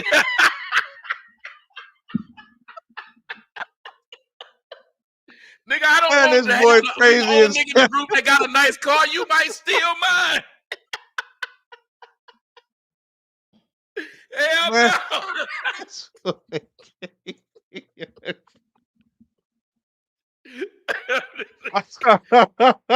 We cheering for this nigga to get married too. Shit, let's both be married, bro. Mm-hmm. Yeah, let's both in. You stay over there, I stay over here. But women don't want that. Women don't want that. Women want to either be the only one in a good relationship or they're going to mess up your relationship. And all women got to do is just look back at the advice you got from your woman when you might have had an issue with your man. And if she told you to leave that nigga, she's the bitch that don't want you to be happy with your man. If she say go through a whole phase, she's the one that don't want you to be happy with your man. And women won't face that part. Women won't face that fact that women are horrible advisors to other women when it comes to relationships because they look at you as a threat. Yes, they're competition, and they don't want to do, and like they don't understand that we think of men as competitors, and men are competitors, but we're not competitors like how women are. Women are fucking dirty because what they use is different than what we use. We can use our physicality. They have to use their cunning ability to be able to get shit done. They have to manipulate, and you can't trust a manipulative person because remember, in the Garden of Eden, the thing that manipulated man was not big enough to beat man. Man could have stepped on. That's right. He went to that woman. And what did the man do? Became weak listening to his woman. Yep. Now, that same Garden of Eden, that's what America did to the black woman. So the black woman is Eve listening to this system that said you should dominate your man, you should overpower your man, you a god like your man. And then the black man got to sit there and either accept it or fight against it. So we got to fight against it and beat it. And then hopefully the woman that we with doesn't subject herself unto this system, because this system wasn't designed to keep, even if, when I say the system wasn't designed for a woman to be over a man, the white woman has never wanted to be over the man in a relationship. She wanted equal footing in the job force, but she never wanted to own the husband. She didn't have a problem being under the husband. The black woman took that shit. She don't even look at it the right way. The black one. If the black woman really wanted to learn anything economically, she should look at it like, I'm gonna go in this workforce. I'm gonna go in this work field. I'm gonna make this money, but I'm not gonna make my husband submit to me, because I don't see where the counterpart that they're following, which is the white woman, makes her husband submit to her. And that's what she don't even realize. And that's the worst. Tommy, you crazy. Tommy, you crazy, Ask man. me I just yourself. told you. Don't ask nobody else to ask me no shit. Fuck the bullshit. But no, the white woman seemed to be smart enough to understand, I want to take advantage of the shit where I have a disadvantage but where I have an advantage, I want to keep it. And white women understand that being a woman is an advantage, especially if you pick the right man or you're around the right men. That's right. It's an advantage. That's right. And you got now, and for you black sisters, y'all in the minority, but there are some black women that don't think like what we're talking about. But y'all like the 2%. 98% of it might even be that they 2%. Their voice is not heard. Facts. If you don't speak, if when Angel Reese is trying to decide as a young woman which way to go, which way should I be, if she don't see you, then all she sees is the other person. You might exist, but the thing is, a lot of black women are just as afraid of ratchet black women as we are, because they know if they do say something to them, they're gonna go off on them. And we've seen it every time. Every time a black woman says, well, you shouldn't be out here fucking around, maybe you should be doing blah, blah, blah. What do? This bitch will pick me. They go off on that woman. They went off on Simone Biles like she did something wrong.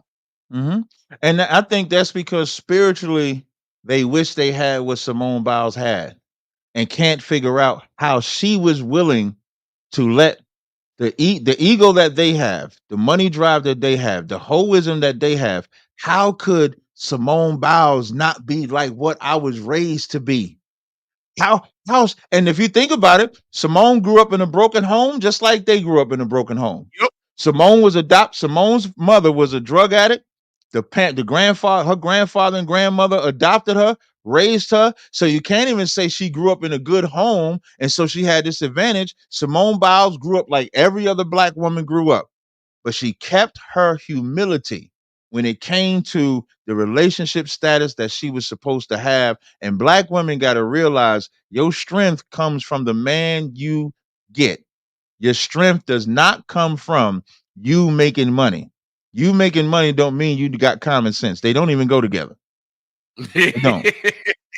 Because if you look at normally what a woman brings and gets her attention from, it's usually not good things anyway. It's Right. you have to show your ass, you have to be the life of the party, you have to be like in some way against your true nature. And maybe it's not against her true nature. Maybe a woman's true nature on her own is dysfunction. Maybe she needs to, maybe that's the yin and the yang of man. Mm-hmm. And the mean, when I say man, I say humankind. Right. Maybe Right. I know what you the mean. yin and the yang. Like a good woman helps a good man stay, and a good man helps a good woman stay. I think that shows that we are needed because there are a lot Yeah. of good men that can go they could stray Right. because they don't have a good woman that's worth them saying, I don't need to stray, and vice versa. Because you can watch somebody like LeBron James. I think that Savannah helped him be what he is. Hell yeah. You can watch these men and realize without that center, where would they be? And these women are the same thing. When they love a good man or a man, whatever their man is, it keeps them centered around that. It's easier for a woman who loves her man to love the kids she had with that man. So you Yep. wonder why these women are so destructive towards the children they have, because they didn't love the man. And if you allow a man to fuck you that you don't love, that means you don't love yourself. So how can you love what that combination produced? Yeah. How can you even pick a man? Like if a woman don't love herself, I don't even think you could pick a man. But to back you up on the man woman thing, that's the balance. Like the Bible says, where there's no hedge, there the protection is spoiled. The reason why black women is spoiled because the man represents the hedge. The man has the better sense.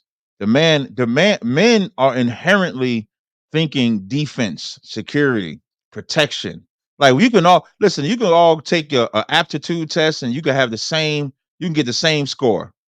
But when it comes to the ways of life or just living in life and dealing with obstacles, women can't deal with a lot of emotions. You know how many women need the noise off? Like that TV too loud. I need to think. This noise too loud. I need to think.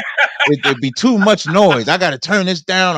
Can't do this. When men, they don't care if it's loud noise or not. They could just deal with the problems. That's why loud screaming babies drive women crazy.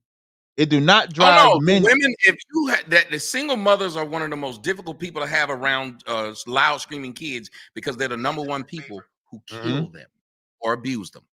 Yeah, real talk. And it be that noise. It's so damn irritating. Like that noise, they be shut up, shut up. Now they start talking at them like they want to kill them. And you notice when a man comes around, all he got to do is say, "Hey, be quiet." And they be quiet because even kids inherently recognize authority. They recognize protection. They recognize security. And they say, oh, I can't get away with that with dad. I can't get away with that with grandpa. I can't get away with that with the uncle. But mama, they see her as weakness. And this system sees the black woman as weakness, which is why I always remind black women the reason why the system propagated you to be on top of the black man is because you're not a threat to the system if you're in charge. You are absolutely not a threat. You're a black woman or black women rather will never be a threat. You like black women that they say are the most educated, they making the most money, they doing all of this. And just look at the neighborhoods. Look at the neighborhoods. Look at the children being raised. Because if you're going to be the best at everything and you are single mothers, then you chose that single mothers was the better way to go instead of having the father there. So now you got to take ownership for what the single kids without the father did. So all of these kids that run crazy, that's the black woman's fault. That's just facts. And you're Sorry. right about that. Like Hate to if bust I'm y'all going to bubble. run something, and if I'm going to run something, and again, y'all who have a problem with what Cap says right now, because I know I saw a couple of people in your comment section that had a problem. Come on up here. They put the link out there for a reason. Yeah, we put the link up there, man. Don't be scared. Yeah, we will talk to y'all. Look, we're men, and we are not opposed to hearing difference of opinion. We give our opinions freely, but we don't mind someone challenge them. I'm not too scared. I don't think Cap. I don't think you're too scared to have your opinion. Not at all. I enjoy it. I like people to counter because they'll say, "Oh, that's an echo chamber." And here'll be the funny part, man. When me and Tommy be coming up with articles, or when people watch us, they be looking for the clash. It's just unfortunate that a lot of our principles, even though the delivery could be different from me and Tommy's delivery, but the position or opinion is the same. Like Tommy hits me up, "What you think about abortion?" I'm against abortion. Well, I'm against abortion too. What you think about Kamala? Is she black or is she white? I think she white. I think she white too. What you think about the black woman? I think she like this. Like all we do is disagree. Agree on a lot of points. So the problem where they be wanting me and Tommy to clash at is because they'll say, "Well, Tommy, you too raw gritty," or they might say, "I'm not this way." So they expect us to just have an issue. So if y'all want to say something, just hit the link. I pinned the link to the top of my channel. So if you go on my channel, I pinned it to the top. So if anybody wants to come on, I know Anti-Shosu said something, and whoever else had an issue with what I said, by all means, come up on the stage. Yeah, they were saying that they were saying we were blaming black women too much for what white men made them do. So I said, come up here and talk to them, and address it. Okay, but I don't think the white man made him do nothing. I don't think that. Everybody has a choice.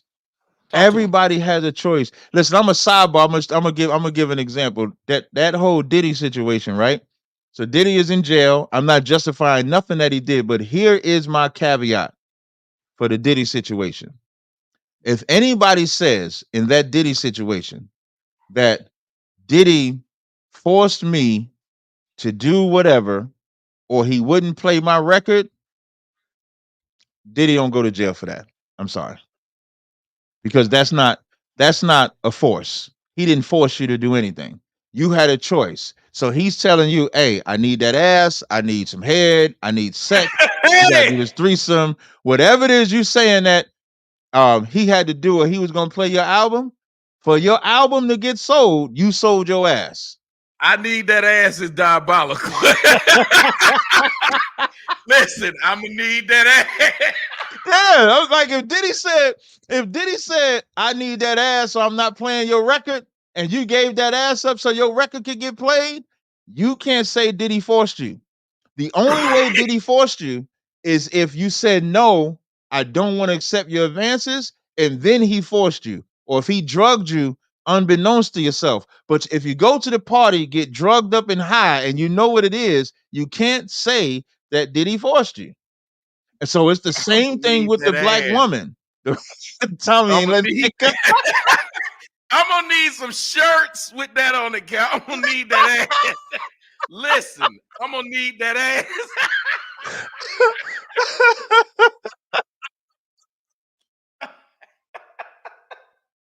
Yeah, and the reason why I say that is because, again, I think Diddy is a disgusting bastard. His way of life and all that drugging and stuff like that. But just because he's a disgusting bastard, these are adults. So far, I haven't seen no underage people. I haven't seen no. I think they're all like of age. I think like 19. They claim that there's some who are underage. They claim that there's, I think it was 11. Somebody tell me if I'm right or wrong. I think it was 11 of the people that claim are supposed to be underage or were at the time at which it happened. So I would have to see if they're underage. So if they're underage, then of course the underage don't, like, he's guilty of that. What we're talking about. Right. They don't, like, I'm not talking about the underage. I'm talking about essentially what I'm saying. Consenting adults can't say it was forced because you consented to what he said. He laid it out on the table. He said, "I'm gonna need that," and you gave that.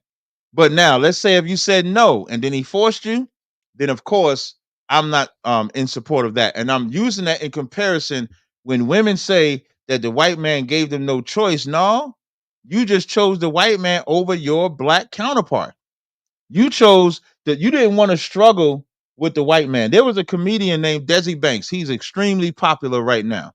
Desi Banks is an extremely popular brother right now. He does a lot of comedy skits and stuff like that. And I remember he was doing an interview and he made a point to say that his woman, when he was poor making the skits, his woman didn't believe in his vision and left him.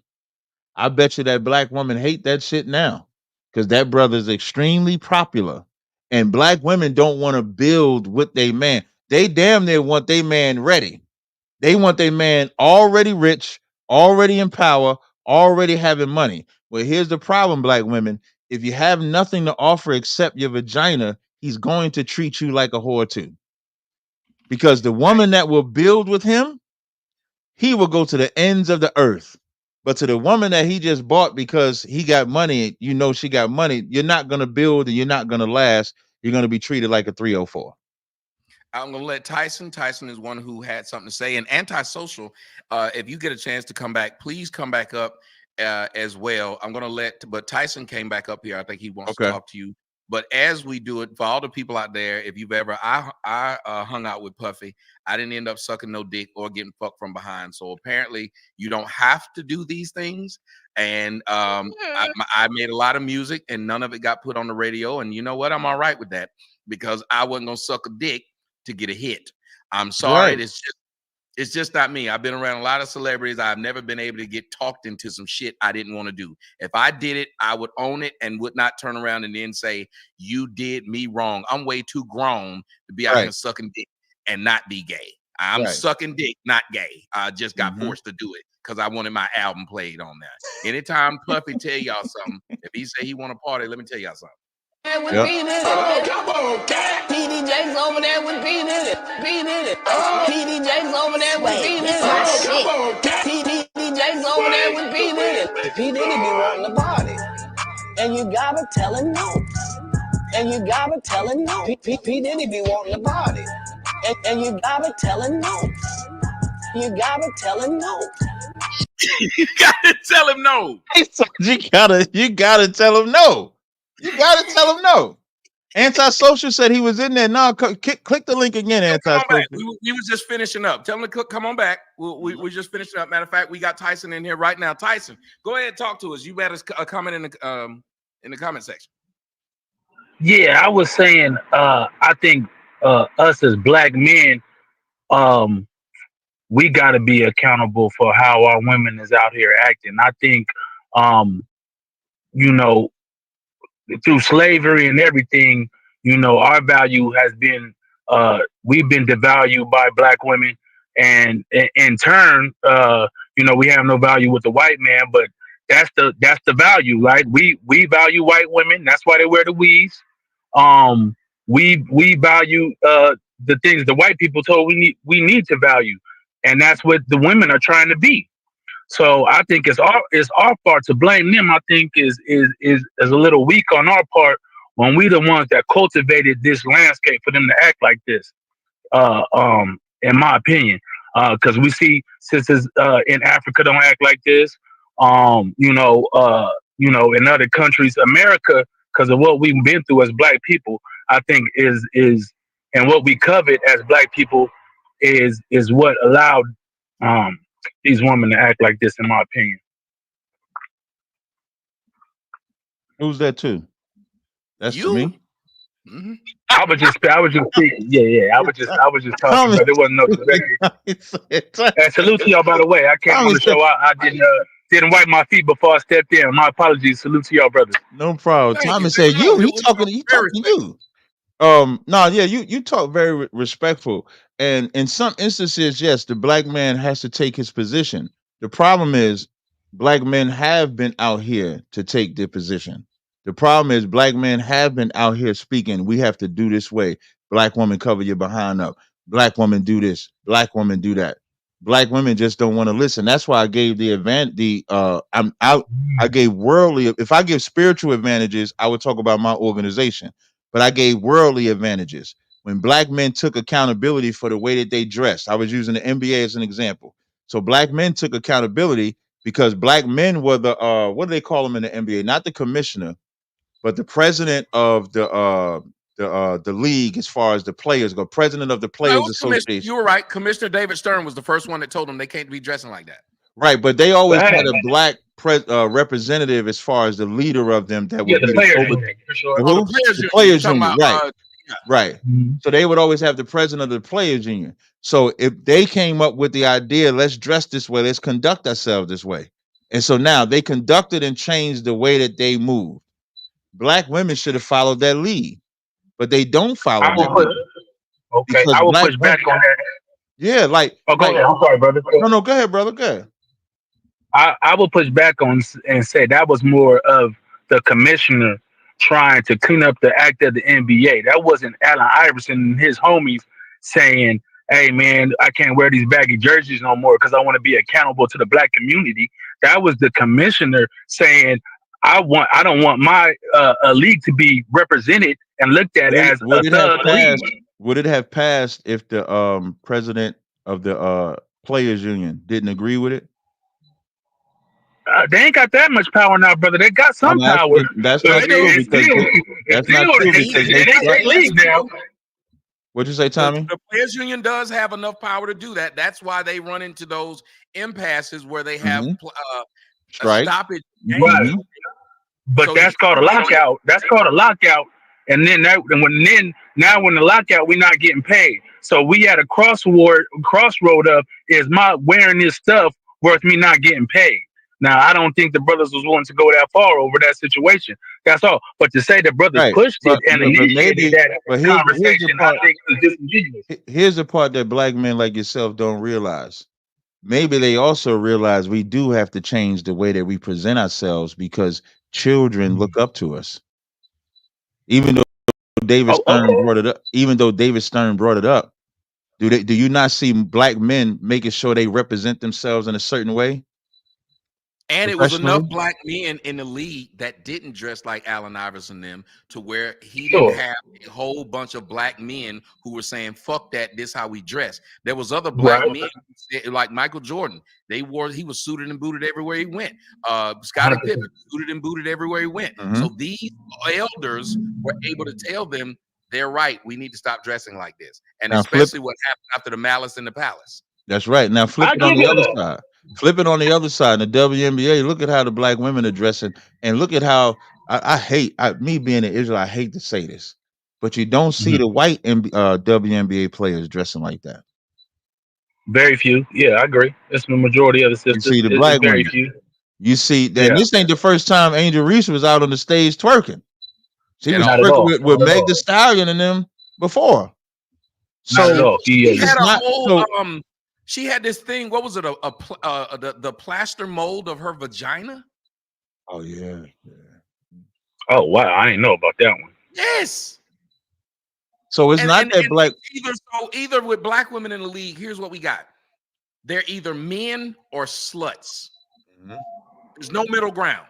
Show me the middle ground, black woman. That's nasty work.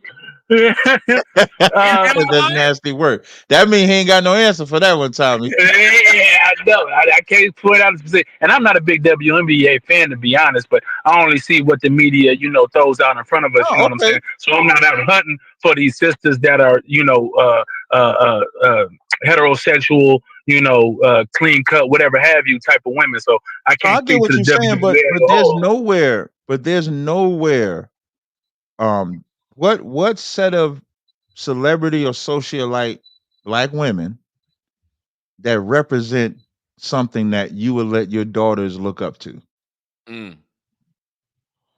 Oh man! But again, I agree with that. We don't need a but yet. If it don't exist, I was gonna say I agree with you. Okay, that's what I want to hear first. Before you say but, you got to first answer the question first. Either there is or there isn't, and then you can say what else you want to say. So, is there a celebrity black woman or socialite black woman that young girls can look up to? Sure. Who? Sure. I like the sister Yara Shahidi. Who's that? I like what she represents. The one from Grownish and Blackish. Grownish, the educated sister. I would have to look. Yeah, look up Yara Shahidi. Very, very educated. On the Blackest speaks TV well, show. Carries herself, huh? She's on the Blackest TV show. She was before it ended or whatever its run. Yari Shahidi. Yeah. Okay, I think I see you talking about. Okay, Yari Shahidi. Yeah. Oh, she ain't that bad looking. She got a big forehead too. Not at all. Not at all, brother. Oh my God.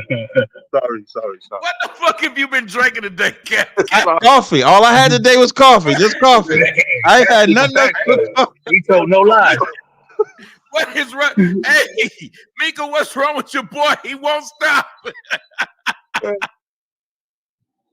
First he went getting that ass, and now this. That's what Diddy said. What happened? I didn't hear the brother. Luke, he wanted to unmute to join the conversation. That's all. Oh, sorry, man. Sorry. Yeah, like I like the brother in our chat that said one is not the majority. So you could have one, agree. but no, I'm not really asking for a group. So I'm fine with you naming one. But the interesting part is when you named one, the reason why the brother said one is not the majority, because I'm not saying with absolute that there is none, but with what they present in our face as the norm, there is no black woman that we see that I say, man, I want my daughter to look like, emulate that and popularize it. How about this? I agree, but do you think that the Hold on one media second, Tyson. has- Hold on one second, Tyson. Hold on one second, Hold on Tyson. one second. I'm going to ask all of y'all this question. What does the term needle in a haystack mean? You can't find that motherfucker. Yeah. But does it mean that there's no needle? Does that mean there's no needle? It doesn't mean there's no needle. So a needle's there. It's just It's surrounded there. by a bunch of what? You ain't gonna be able to find that mug though. That's right. It's difficult to find, damn near impossible. And what Cap and I are talking about, and y'all got to understand again, like he said, when we started this, we didn't have any idea where each other stood. I just threw out topics and said, we'll talk about this. I had no idea where he stood on abortion and things like that. Did not know. But would you agree? Oh, go ahead. No, I was just saying, so when we talk about if you can name the person, it's almost like a white person saying, I have a black friend. Right. That tells you you don't have black friends if you can name the one. And then let me add one more point, Tyson. When we talked about Simone Biles, who did she get hate from? Black men or black women? Or white women? Who? I would say I would say black women 100%. That's the problem. I don't disagree with you. The state of the black woman in this country, I agree 100%. My issue is why are we here, and how have we failed as black men to allow this, or not even allow, but to I disagree cultivate with that now. But I disagree with that in 2024 because you have black men that are always speaking on changing the norm for black men and black women. Again, you just spoke of the majority, my brother. You just spoke of the majority. We do have it. No, hear but what I'm saying. Hear the part. You can't say that the white man is the one who made her this way, but then we're supposed to prop her up and tell her how strong she is. Because remember, the white man didn't like her big old ass out there twerking. The white man doesn't like her loud mouth. So why did she do it? Why does she still do it, knowing the white man who you said is forcing her to be what she is? They love it though. I they don't. They love it. They don't. No. I don't think you heard Tommy say it. One calling them fat. Yeah. What's that? The black women. Yeah, as they snuck into their night quarters. Hold on. You didn't see them put black women with fat asses in their movies. They put Grace Jones in the movie before they put a fat ass black woman in their movies. Correct. That is true. But what did they put in the movies though, my brother? Well, hold on. When you say this, when they put the half breed, when they put exactly. Go ahead. When they put the either dark or the half breed ones, in order to be a part of their stuff, the slim ones were the one that was treated as the nice ones. The ones that were the loud mouths were the fat nail Carter, give me a break ones. Well, I agree. I agree with that. But that's changed over the last 2 years. They're the ones who said, no, we're going to force white people to like our attitude, whether they like it or not. We're going to force white people to like our big ass, whether they like it or not. They did that. That's been their stance. So if they take a stance and say, regardless of if they like it or not, we're going to be in their face, they could also make a stance and say, we don't have to do whatever programming they did 30 years ago, because I'll hang it here. You said, and I'm tired of people using the excuse, not that we can't have the conversation, but I'm tired of black women getting the excuse of what slavery or black or whites in the past did to them. But if I don't pay child support, you know what none of you blacks will say? Well, you got to understand, back in slavery, they used to take the father away, and his daddy probably wasn't there. So how can you get mad at him for not taking care of his kid when his daddy didn't take care of him, and society told him it's okay for a black man to not take care of his kid? None of y'all will ever see this. The white man encourages black men to not be in the family. So if I don't take care of my kids, y'all be right. And the other thing I want to add, to the needle in the haystack position, we're not saying that there ain't no black women. Like when I speak about my organization, we have a lot of beautiful black sisters that have corrected themselves from listening to what the white man has propagated themselves. So we're 100%. speaking from a overall position. So as black men begin to take the positions back, black women are just not following that. Black women are still listening to whatever this system gives them, whatever the white man allows them to have. The black woman is still listening to that. But there are some women that don't do what we're talking about, but they're the minority. So it's not that we're not good. As you feel like the movement grows or what have you, don't you think black women will lean towards that righteousness? Will lean That's towards my that once point. they That's my realize? point in saying that, like in our Right. organization, for example, and my organization is called ISUBK, Israelite School of Universal Practical Knowledge. We got dozens of sisters that come in and do great things, but they give up the system that the white man gave them. The problem is a lot of these black women love the system that the white man gave them, or they listen to like Steve Harvey giving them horrible advice. And that's another thing. Comedians aren't goddamn advisors of your damn marriage. This nigga got hold. He won't even listen and look at her. Why you don't listen to us? They ain't listening to a woman or a man. What does Steve Harvey say? All Think right. like a man. That's what they think. Right. All right. I Appreciate it, brother. I just wanted to come.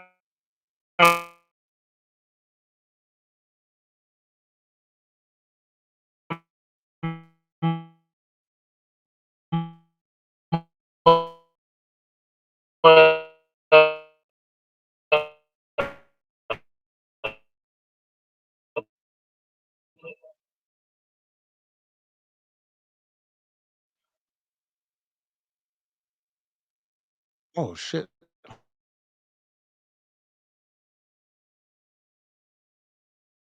Hold on. I just closed the damn live stream. Hold on, guys.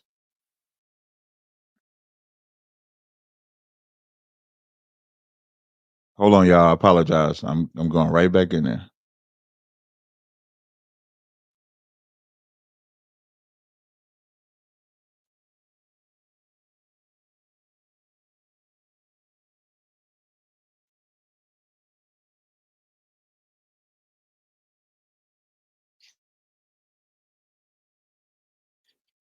Why is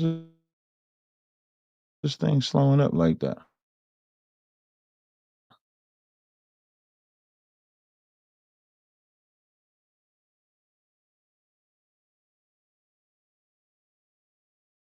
Frozen. Okay. Just bear with I will say that I'm joining back now, y'all. I apologize for that.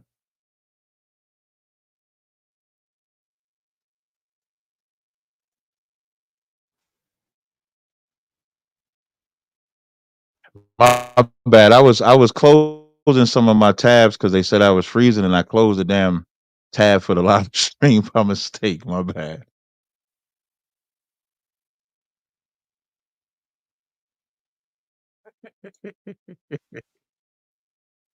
No, not me. I'm sorry. I shared the wrong thing. I'm sorry. I was trying to share from my other side, not that side. I apologize. Oh, okay. All right, we good now, I had to Tommy. make sure. I didn't want you to be. I was trying to make sure you didn't want to show us none of your home movies, man. Nah, it's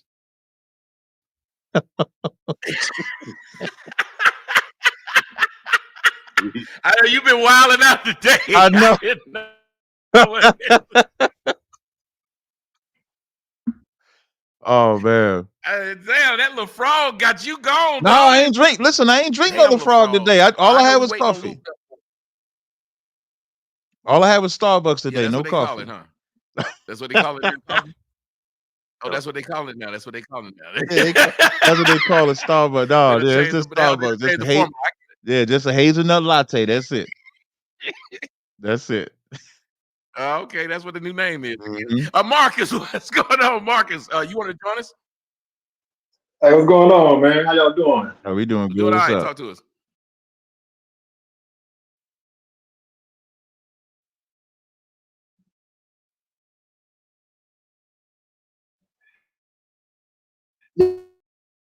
Yeah, I have a yeah, I have a question. Put them in like in a advantageous position when they arguing with the white man, whatever. From a psychological standpoint,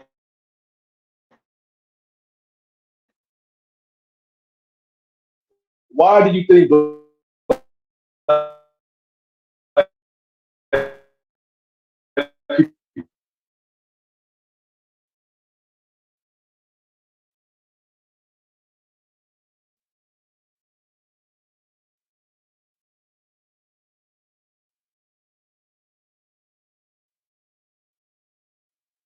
always? That's a question. Then is to always find an outside villain, a reason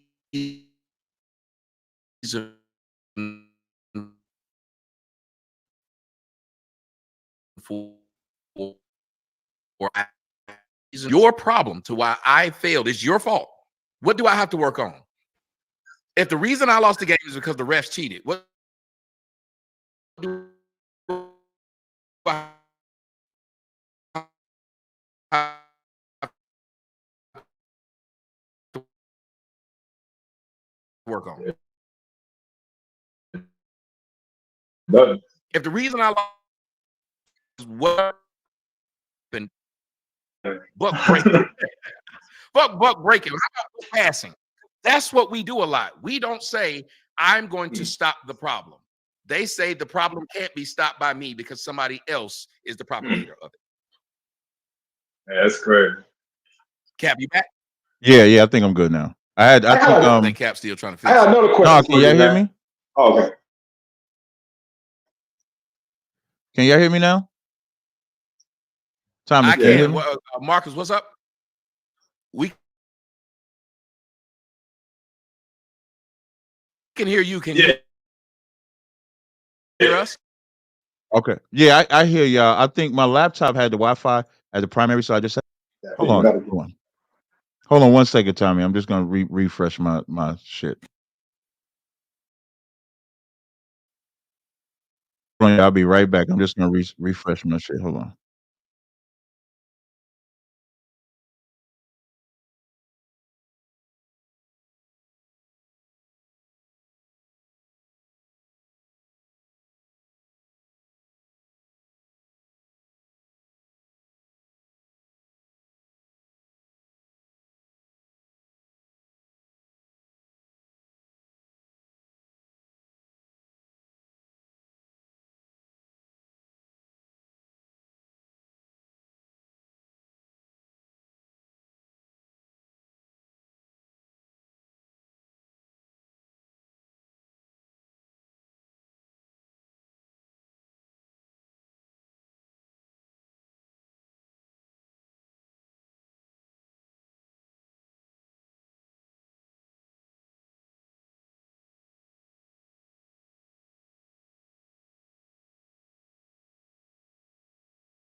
You know, that'd be a lot of people that agree with what Tommy say. A lot of people agree with what Tommy say. Mhm. It's only Yep. when, like, And before you speak to Tommy, the hype be about Tommy is that Tommy crazy, Tommy don't know what he talking about and stuff like that. And then when you actually sit and have a conversation with him, it ain't the same. It's actually the opposite. It's like, damn, I agree with a lot that Tommy's saying, man. What everybody else talking about? I know that's what that was my whole experience right there. That I'm like, Yeah. how am I supposed to hate this brother when I'm damn near liking everything this brother is saying? Yeah.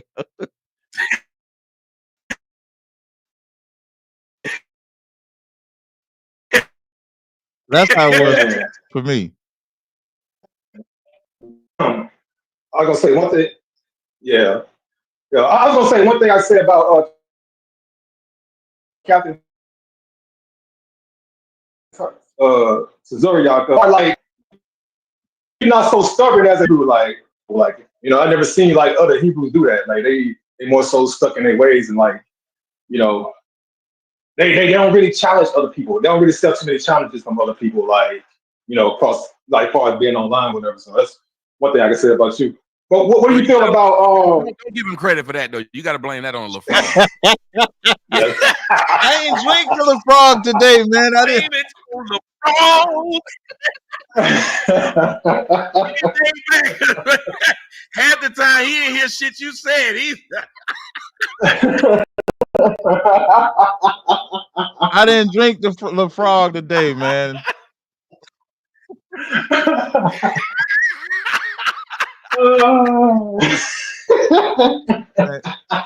He gonna keep denying that Yeah, I'm frog today. He denying gonna today. keep Now on. I would listen. I would tell you. I would have the cup. Look, my cup empty. My cup. You gonna say it's empty because I drank it, but I'm trying. I'm about to say you know why it's empty.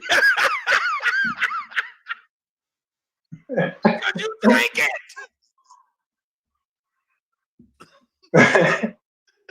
Man, y'all crazy, man. I can't stand y'all, man. I can't stand Tommy, man. But now, what was the question you was asking me about that? After you said that, did you have a question? I had well the first question I was trying to see like when black people harken back to slavery and arguments with white people, do you think what do you think about that? You think that's a weak point to argue, or you know what I'm saying? So when you say a weak point to argue, when you see when black people bring up what happened in slavery, is that a weak point to argue? Man, okay, like I see like a black person and a white person arguing all the time, and then all of a sudden the black person will go back to slavery out of nowhere, and I feel like that's weak. Like they put them at like an Hey, advantageous I position got when you. they So you argue. say that's not the Yeah, subject, but they bring it up. Is that what you're saying? yeah. They can be talking Yeah, politics. it can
I restarted my computer. Hopefully that fixes whatever whatever's. Hold on. Get rid of that.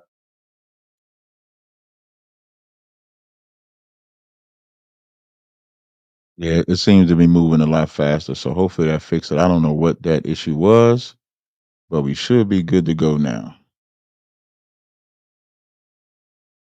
Boom. We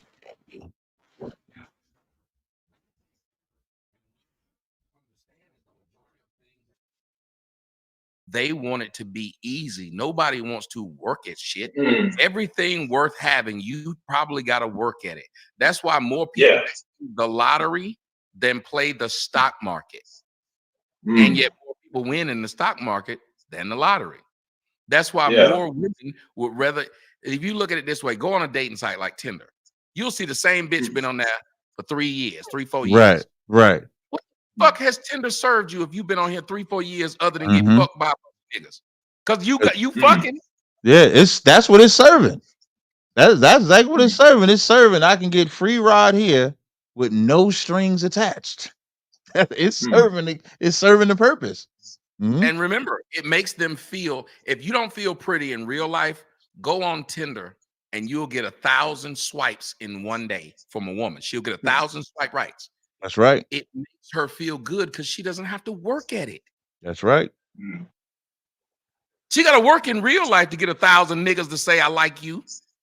You can put up a photo on Instagram and get 500 likes. Go walk down the street and get them 500 likes. Mhm. It's easy Because to you do know it them online. photos filtered. Them photos be filtered, and they can stretch the ass out, get rid of all them blemishes. Don't show that fucked up weave they got attached up top and shit. And then all that shit got to come off like Jack of Spades, like in that movie Jack of Spades. She said, "I'm so glad we being honest. Let me tell you, whoa. Let me take off this shit." Listen, that girl took everything. He took everything off. Yeah, all he said was, "Baby, I really ain't got them 12 inches." That's the only lie he told. Everything about her was a lie. He had the nerve to say, "Where you going? Don't you make me out my Oh man. Hey, thank you, brother, for calling up in here. All the rest of you guys, we're gonna move on to the next. But if you guys want to come back, we are Definitely. ready to move on to the next. Hey, before you say that time, one thing I want to add. I was watching this movie, and it's today. I was watching this movie called Death Becomes Her. It was starred Bruce Willis. Yeah, and love that. Right. And in that movie, that's what women go through today. That movie was about she never wanted to age. She was getting old, her titties was sagging, face was sagging, and they gave her some potion for her to look young. But then they had to spray paint the body because the body was the cancer. They had to spray paint it, put wigs and all that shit on. And that's what black women are doing today. They're doing everything to look like they were in their 20s. Black men don't, the most men do, the most is they might dye their beard. That's the most that they might do. But for the most part, we just age. Because that's And what if you think happened. about it, like me, I'll dye my beard sometime, then I'll say fuck it. Because so you see both sides of us. There's not a hidden side of black men. Right. But when you watch women, there's a hidden side of them. And then white women do this shit too. Like, this bitch been blonde and she 90 years old. She's still blonde. You watch it. And I try to ask them, like, when they say, well, black men won't find black women attractive without weave. First off, that's a lie. But second off, you don't find yourself attractive without weave. But imagine if black men walked around and we had to put on hair looking like Tom Cruise. Right. Why is it that we look good in our blackness and we accept it, but you don't, but you still want us to be pro-black towards you? Because women are so superficial. Yep. They value in a superficial, and like the Bible says, the hidden woman. Like, even when you think about most men that get their good woman, they ain't the what the earth says is a good woman. They ain't gotta look the most beautifulest, the best body, and all of that. But when that woman has a care for that man, understand that man, listen to that man, that's her real beauty. And black women don't know that secret. The beauty, if you're trying to get a man, the outside can either fade, get old, and stuff like that. But if your inside is more beautiful than your outside, and I ain't telling nobody go get Precious, although Precious is attractive to somebody. But what I am saying, hey, they got well, 2 kids. Oh, Precious with a white man? Husband. She got a white husband, and he's small. I did not know that. I did not know that. Yes. But if you beautiful on the that's gonna have more value than what you can have the most. Listen, all these beautiful women done got ran through by multiple men because you're ugly, even though And you they're look unhappy. good. Look at J-Lo having to Yep. post pictures of her ad. Did you see that picture? Yeah, she got to show her old ass out. This bitch old as hell and been with the gang of niggas. Yeah, and Look still at showing her whole Diana ass. Ross' daughter. Mm-hmm. Too old to be out there trying to show her ass. Look at Tia Mowry. Once her husband left her, now she out there showing ass. Yeah. If these women were happy with themselves, they wouldn't need to do this. That's right. Now you were saying something about segueing, right? I think we segueing. Yeah, we're gonna move on to. I just gotta let you see this. Okay. I want you, all the people, and I just want your opinion on it. Let's just watch it all the way through as Obama decides to get us told. Let's listen. Go ahead and just speak some truths, if you don't mind. Because my understanding, based on reports I'm getting from campaigns and communities, is that we have not yet seen the same kinds of energy and turnout in all quarters of our neighborhoods and communities as we saw when I was running. Now, I also want to say that seems to be more pronounced with the brothers. So if you don't mind, just for a second, I'm going to speak to y'all directly and say that when you have a choice that is this clear, when on the one hand you have somebody who grew up like you, knows you, went to college with you, understands the struggles and pain and joy that comes from those experiences, who's had to work harder and do more and overcome and achieves the second highest office in the land and is putting forward concrete proposals to directly address the thing. Fuck that. I got to stop right now before we even finish it. Man, I'm so glad. This shit's making me sick. One, stop trying to identify with black folks with struggle and pain. I'm sick of that shit. We'll never grow if they keep doing that, number one. Number two, don't tell me she grew up around us. This bitch grew up in Canada and in up in the hills of San Francisco with an Asian mom smelling curry all day. How she grew up like what nigga you know grew up like this woman? Name one. I don't know what struggle she went through. But both her parents had PhDs. Yeah, well, I mean, like, where's the struggle at? That's Barack Obama taking advantage of our pain. If you remember the last brother that said when they bring up slavery, why do they do that? That's what Barack Obama just did. Yes. Barack Obama just played at the strings of the pain of black people and tried to assimilate Kamala to the pains of black people when Kamala has never had the pains of black people. First of all, she ain't black. She ain't grow up like we did. You could say she grew up with a silver spoon. She sexed her way up to the top. What pain did she have? And she's the one that said, I ain't doing nothing for black people. If I'm going to do something, it's going to be for everybody. So we've never... Good. No, I'm saying, then he said she struggled. What struggle? You fuck Willie Brown. You fuck Willie Brown for your job. And everybody know Willie Brown, the type of guy that don't like hearing no. Willie Brown. Willie will or Willie won't. You saying Willie Brown said I'm gonna need that ass? Right. Willie Brown said it right there. That was the resume. I'm gonna need that ass. What do you need, Willie? I'm gonna need that ass. That's what I'm gonna need. I don't need no coffee. I don't need the trash empty. No, Yeah, I don't no. need none of that. You know what I want. You know exactly. You know what this is. And he said she achieved the second highest office in the land. Last I checked, the vice president is not elected. They're selected. So she didn't achieve that highest office of the land. She got it by default. Yes, she was appointed. Yeah, she to was be vice president. Right. She's the running mate. Like if Tommy's running for president, I'm his vice president. I'm a win because I'm with Tommy. I'm not winning because they cared about me. They cared about Tommy.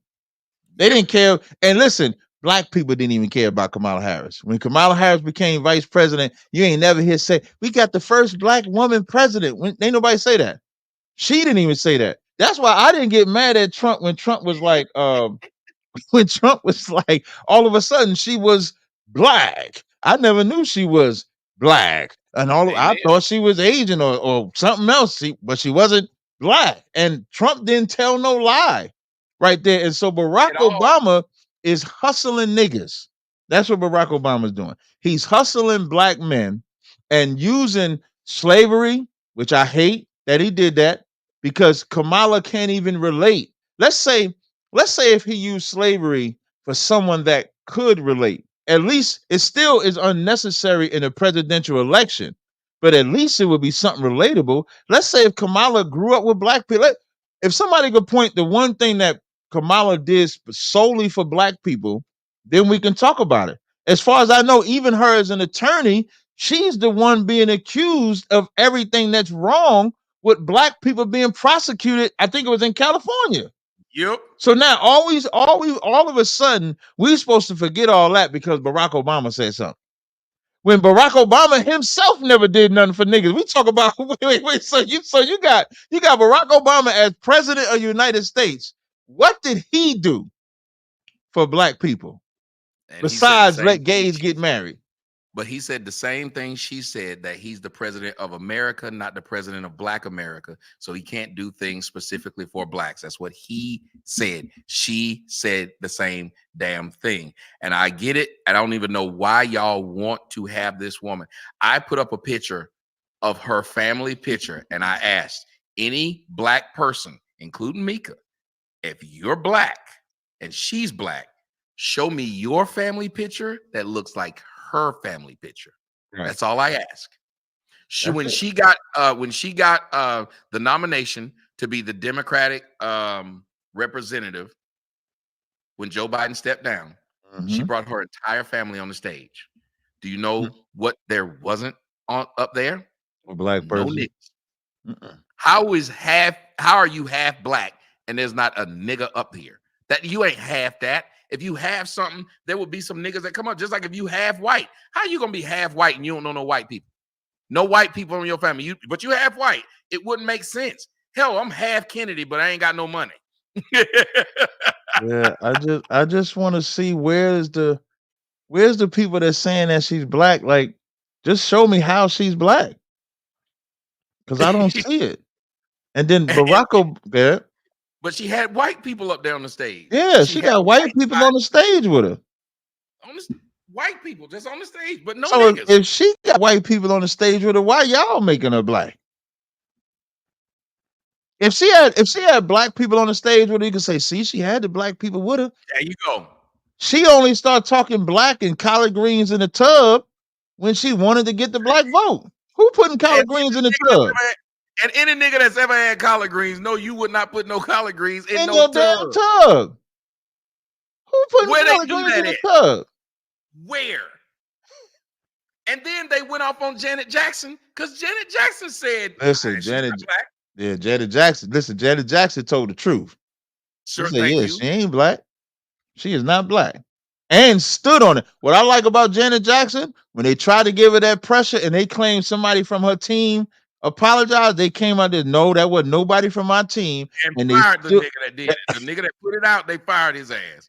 And they stood on that shit. that she is not black, because she ain't. And We got to Kamala was stop making people black when they not black. And Kamala was one of the people who tried to convict her brother. A lot of people don't know that. Damn, her own brother? She tried to convict Michael Jackson. Oh, that's right. Oh, right. That's right. So I wouldn't like that bitch either. Hell no, I wouldn't like that bitch. Supposed to be when you done sit up there and sided with them damn white people that was trying to grift this man out of his money. That's right. That's what it was. That's exactly what it was. But she for the blacks. Ain't nobody trying to hear this shit. Let's hear what the fuck this other nigga got. Did you see what the way? Don't you feel bad that he's a caramel colored nigga like you and he's saying this stupid shit? Stop.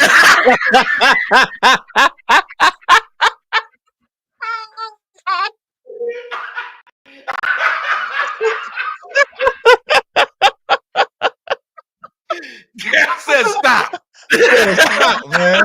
Because I look at Obama as African, I look at us as black, but not that, man. Get that color shit out of here, man. You gotta get your boy together. You gotta sit down and have one of them talks with him. You gotta have y'all need to have a show called Caramel Combos.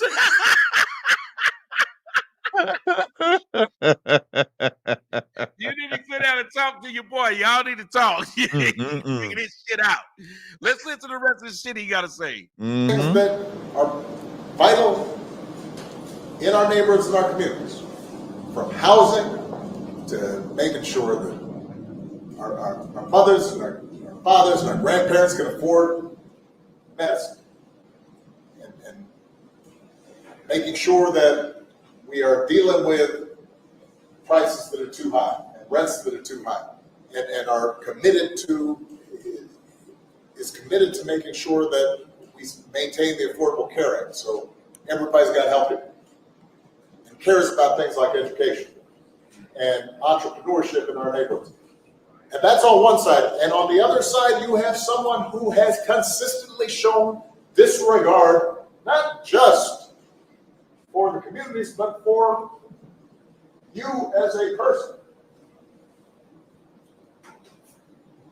And you're thinking about sitting down?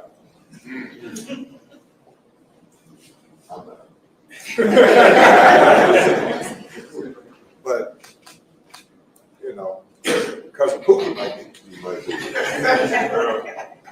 And you're coming up with all kinds of reasons and excuses.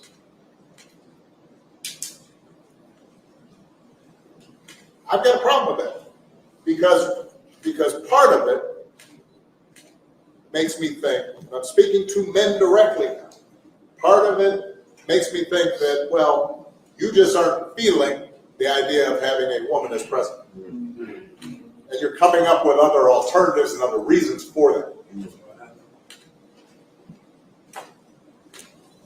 And I think anybody you are talking to in a barbershop, anybody you are talking to in your house, in your family,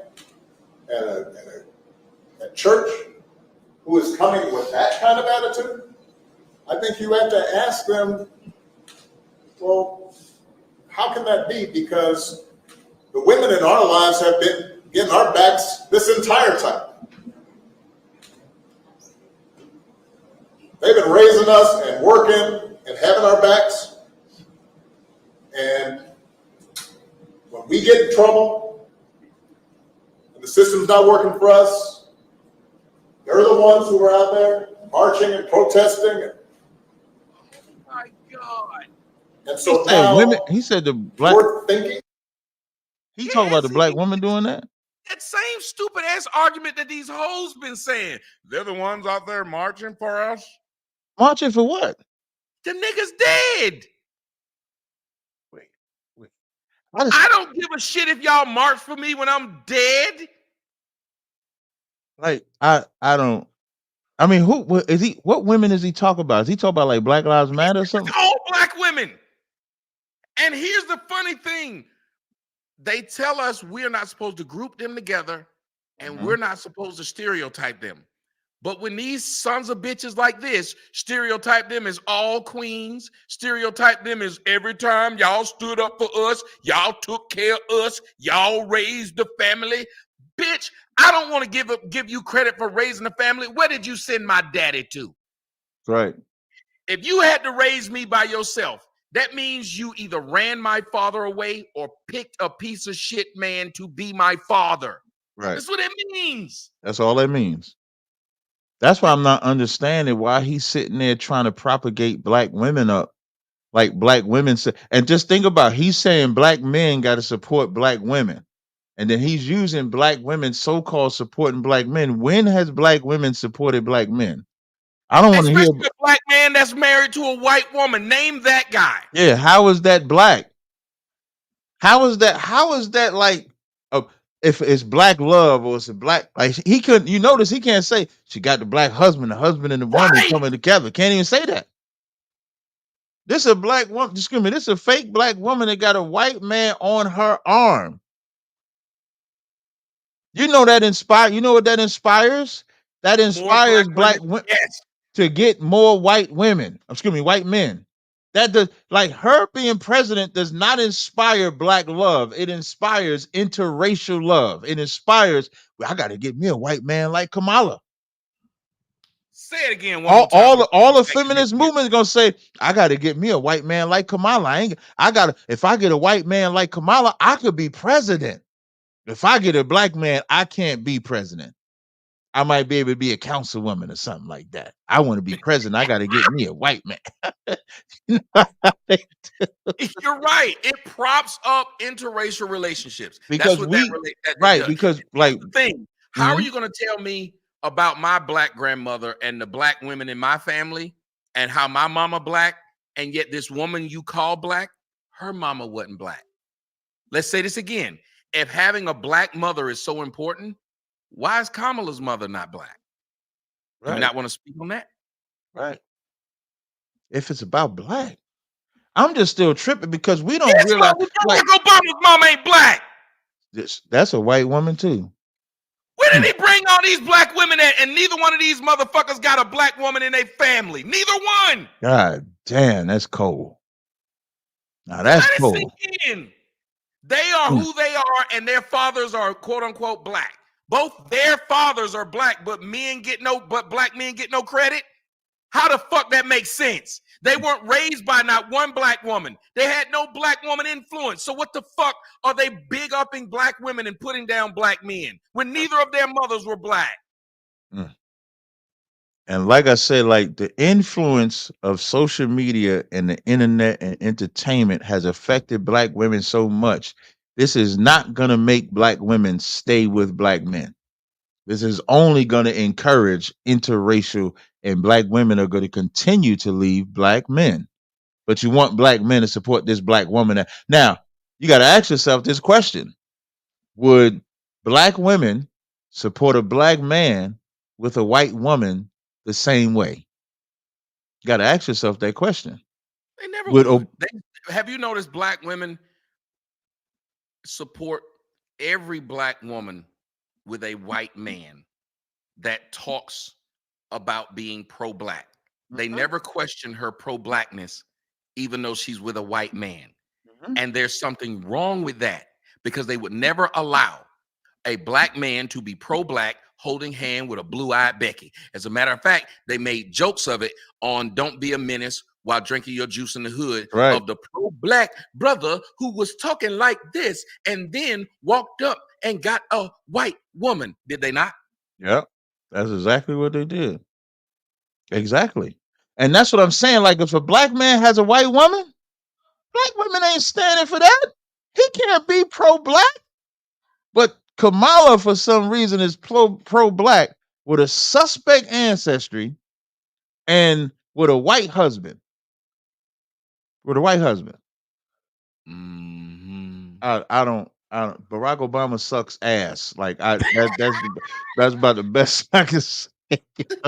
Like, I ain't like Barack Obama when he was in office, and I don't like him now because he doesn't even know how to represent black men. If he was black, he don't even know how to represent African men, and he's African. He don't know how to represent men. If he actually represented men, why ain't he saying something about Kamala with a white man? Because he has a white mother. So why would he fight? interracial shit. He wouldn't fight it Somebody either. wrote in the comment section, they said, funny, he said our mothers. But his mother's white. Right. So that lets you know they're not even honest. Mm-hmm. Because once he said our mothers, one of those brothers should have stood up and said, but your mother's white and she's the one who raised you. In your book, you talked about your racist white grandmother who loved you more than anybody. You spoke about this woman, sir. So where was this black woman who had all this influence on your younger years? Right. Where was she at? Same with Kamala. Yeah. Where's this black woman? Name this black woman. Show me the picture of Kamala. And you want to tell me Kamala went to a HBCU and they said that makes her black. She was on the show, and y'all can fact check me. Every time I talk, I like people to fact check me. Okay. She was on the show with this girl named Mindy Kaling. Mindy Kaling was the Indian character from the show The Office. If you didn't watch it, don't worry about it. But she was the Indian character there. She went on Mindy's show. They were cooking. As she was speaking, Mindy told her, because you're South Asian just like me. Kamala I said, remember that. Yes, yes, yes. And she then turned around and said, we are so happy to have a South Asian running for president. She did not stop her at any point and say, I'm black. In the process of talking about how she was raised and showing where she was raised, there has been no black woman ever. There was no black person. That's right. So and then Mika says she's both. Yeah, I saw that shit. I saw that shit. She's not both. She's never been both until she was running for president. But she can't be both no matter what the fuck she said. No, she can't. I agree. She can't be both, but she never tried to be both until the presidency. She never, ever, ever, ever. Show me where she tried to be black prior to. That's what I would say. And here's the thing. Here's why I don't finish the point. Mindy Kaling would never be considered black. Cool.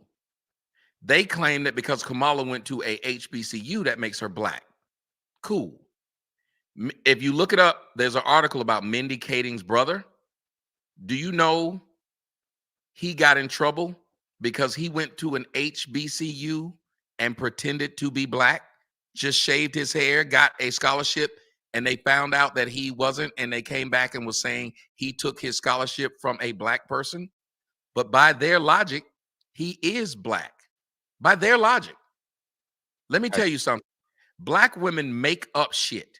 Just like how they say that white boy, now that they know he's white, both of his white parents came out, Sean King, and said he is a white man. Well, you got to send me that, Tommy, because they swore that that was a black came man. out and said, we're his parents. He white. Do you know black women still don't care that he white because he fucking black? He got a black wife, and that all that matters to them? I'm telling y'all, black women are not our women. They're not, because they too easily jump over to the other side. You ain't never seen one black woman with a white man get boycotted by black women. They did not get mad at Serena Williams. They have not named a black woman that's gotten mad at a black woman for being with a non-black man. Just name one. You name one and I'll shut the fuck up. Right. But you can't. So when you listen to people, and I love you, Mika, but when you're saying, hold on a minute, she's black, then you said define black. Let me tell you what black is to me.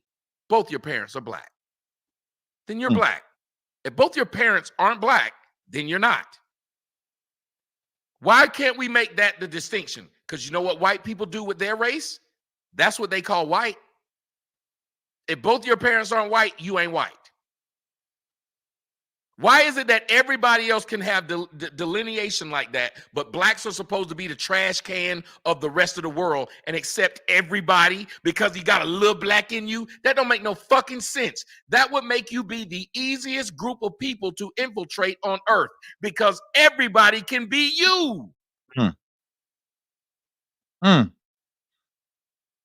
What y'all gonna say? You ain't black. Why is that so hard to say? What y'all gonna say, y'all? That what he laid it out. Whites do it. Everybody else does it. Why are we the only race that doesn't do it? I would love someone to answer that. Why is it we're the only race that does not do that? Every other race does it. Even in the mob, you can't be a top boss if they can't trace your your lineage back. Yep, back to Italy. Yep. But niggas allow everybody to be in. Think about it. No other group does this. Mm-hmm. And the rule that we have to accept other blacks wasn't even our rule. It was a rule given to us by whites. So whites told you. So that's me, and we know as me and Cap, the one thing we are proud of, we proud of making babies, because that show you I fucked this bitch and I skeeted in the pussy. Damn, I should have waited on my facts. You should have waited on that damn agreement. Should have waited. Whoa. That's what it means. We know what it means. He just went left field with the shit. You know what it means. We don't ever say it, but that's what it means. We dominated this motherfucker. And this is our progeny. Did we? Oh, it's a circle of life. We hold our baby up. It's ours. The white man does what with his kid that he has with a black woman? What does he call his kid? Black. He throws his own kid away. Why would he do that? It's his own child, and he throws it away. Because he understands. Just like if you like white, like this shirt I got on. Do y'all know if it had one little spot on it, everybody would be able to point that out? Hell yeah. And they would say, man, you don't need to wear that shirt no more. It's got a spot on it. Mm-hmm. Black folks accept the spot. I say we are the world's consignment shop race. That's what we are. Everybody get rid of their old clothes, give it to us, and we happy to have it. That's why so many motherfuckers can pretend to be black and don't be black. Remember, Rachel Dolezal was able to pretend black. She sure was. Because she went to an HBCU. That's the other thing they tried to make her be black. Remember, Rachel Dolezal was black because she went to an HBCU. They started saying, well, Kamala went to an HBCU too. You know, Chinese people go to HBCU, so are they black now? At least Rachel Dolezal married a black man and had kids by that black man. Oh, she married a black dude? Yes. She worked for the NAACP. She actually did shit for blacks. That's crazy. And yet, because her parents came out and let you know that she was white, everybody got a problem, because the truth is black women have an envy of white women. They accept these white men running around being black, but they don't accept these white women running around being black. Why not? Why you don't accept the white bitch? Why is the white bitch cultural appropriating, but Travis Kelce ain't cultural appropriating when he walking around. John B ain't cultural appropriating when he walking around. Yeah, because they like Travis Kelce. That's an excellent point. They try to make Travis Kelce be black, even though he's white. Thank you. Like, black women is diabolical. When you think about that point, black women is diabolical on that position, because, like you said, they will vilify a black man if he's with a white woman. But they will accept that black woman and that white man now becomes a part of the family, and he's black too. Yep. So when Travis Kelce was doing bad, you know what they said? He got to get back with the black woman. Woo! Yeah, that's what they said. They said he messed up because he with Taylor Swift. That's why he ain't catching no ball. Earlier, what was the show about? Vlad TV. Why they love Vlad? Vlad got a black woman. Vlad fuck black women. You know why they love Bill Maher? They literally, black women will tell you, Bill Maher like chocolate. That it's so, and that's such a, now that's a slave mentality, because that is insane to me, that black women will just sell their body and sell their soul just to hate us. Like when that brother was talking earlier, when he was like, is it our fault? That is the proof that it's not. Because black men are black men. What other women have abandoned their race? Even like all races date out. 2024, every race dates out. But what women of any race degrades the males of their race to date out? They don't do that. And I said the only people hate black men more than racist white men are black women. And have you noticed black women join white racist white men? If you look online, you'll see racist white men talking shit about a black man with a white woman, and you'll see black women right there with him. And they'll all make comments about how ugly he is when he's with that black woman. And you find what when you watch these, I know you don't watch it. I don't watch it. I just heard about it. The porn, the porn where they got ghetto gaggers. Ghetto gaggers is these white men bring black women on to do the most disgusting stuff, call them niggers, spit on them, and pee on them. It's a thing. It's all kinds of watch porn where black women are having these black men, these white men wearing swastikas and Southern flags and rebel flags, and literally it's a thing they do. You don't see no niggas doing this. Race play. You see, look at what's her name? Whoopi Goldberg. She used to date Ted Danson. He used to star in Cheers, the guy behind the bar in Cheers. They went to a party together. They went to a party and he was in blackface. Yeah, she he saw was in blackface. them white men that are with black women do all types of straight up racist shit, and black women are okay with it because they can get a kid with good hair. You will hear a black woman tell you, you ain't never heard no black man say, I know I'm handsome because white women say I am, but you will hear a black woman say, I know I'm pretty because white men think so. Let's let Obama finish this. Not sitting out or even supporting somebody who has a history of denigrating you because you think that's a sign of strength, because that's what being a man is, putting women down. That's not acceptable. That's not it. This shouldn't even be a question. So first off, you're disrespecting me as a man by telling me I can't question what the fuck I see and hear. Right. I'm a grown ass man. You don't come tell me you shouldn't have a question, number one. Number two, you said this man denigrates people like you. Once you said that, I know you're not like me. Right. Real talk. Because you didn't say us. You said like you. Right. Which is fine because you're not.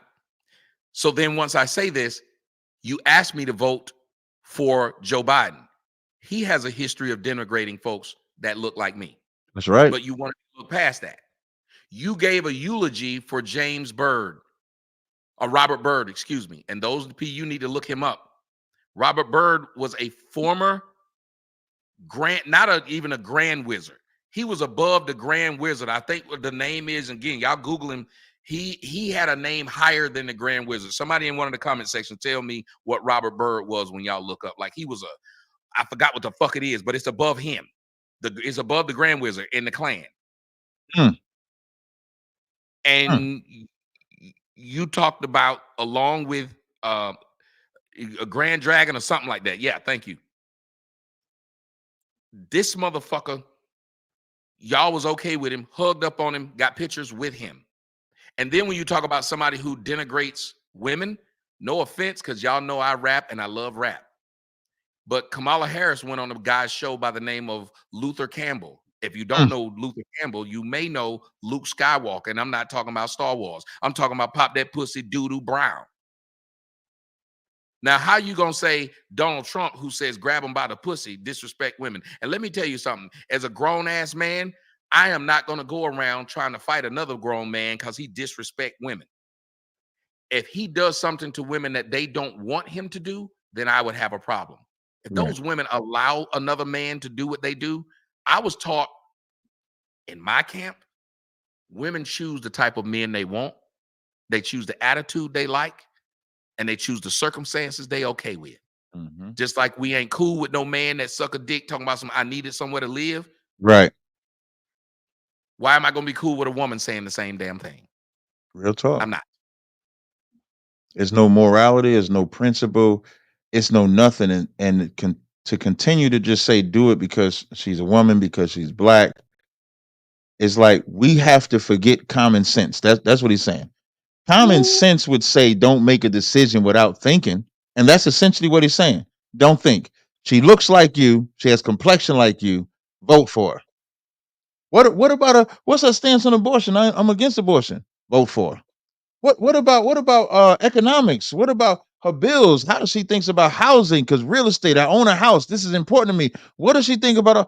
Just vote for her because I remember my grandfather when I was a kid. My grandfather in Jersey City, he used to work with in the politics of the mayors and stuff like that. And so on the day of election, I used to always work for him and stuff like that. And what he told me. He used to say, just go in there when you see the bees, just vote all the way down on the bees. Now, I don't know shit about politics, so I just did exactly what he said. He said, vote for the bees. I'm voting for the bees. So that's what Obama is saying. Obama is telling grown men to not think, for grown men to don't see with your eyes, to don't read what you read, and just go in there and vote because she's black. And that can be allowed. If Donald Trump said the same exact thing, they would be crucifying him for it. And I ain't for Trump or Kamala. My position, I just don't vote. But I can say, honestly, Donald Trump could not have said what Obama said. Or a white person that supports Trump cannot say, vote for Trump because he looks like you. Do you know how much racist shit they would go through if a white man said what Obama said? If George Bush, I'm using former president because Obama's a former president. If George Bush, as a former president, stood in the room and said, "Y'all not gonna vote for Trump because he's white and look like you," He looked like your grandma. He grew up with the same thing you had. he grew up with the same things you had, with the picket fence, the White House. Don't you want that same picket fence? Don't you want the dog? Don't you want the prairie? Don't you want the greenery? What are we even talking about here? Vote for him because he looks like you and your mama. What would your mama say if you didn't vote for him because he looks like you? They would say, look at this racist shit going on right here. How dare George Bush say this about Donald Trump? He's making them vote for him because he's white. So how can you say the same thing about Obama when the president of the United States is supposed to be based on policies? It's not supposed to be about race at all. It's not. The president of the United States. What'd you say? You see what Q Hayes said? I'll let you finish. But Q Hayes said, so the only time he wants to speak to us is when he wants something. Yeah. That's another excellent point. When did Barack Obama spoke to black people? When the last time? Remember, he the ones who told us we were deadbeat daddies? When Barack Obama stood up on Father's Day, when he was president, he said black men need to take care of their kids. I am not lying. Look it up. He stood up on Father's Day. That is insane. So you know what that tells you? He think black men are stupid. So stupid, don't read because you can't read. Don't use your common sense because you ain't got no common sense. Do what the fuck I told you and go out there and vote for Kamala because she black like your mama. Don't she look like your mama? She got the same complexion as your mama. Just do that. And we supposed to live. The Democratic Party, it's a damn joke. Like why Cap got Barack Obama sound like Joe Clark? You smoke crack, don't you?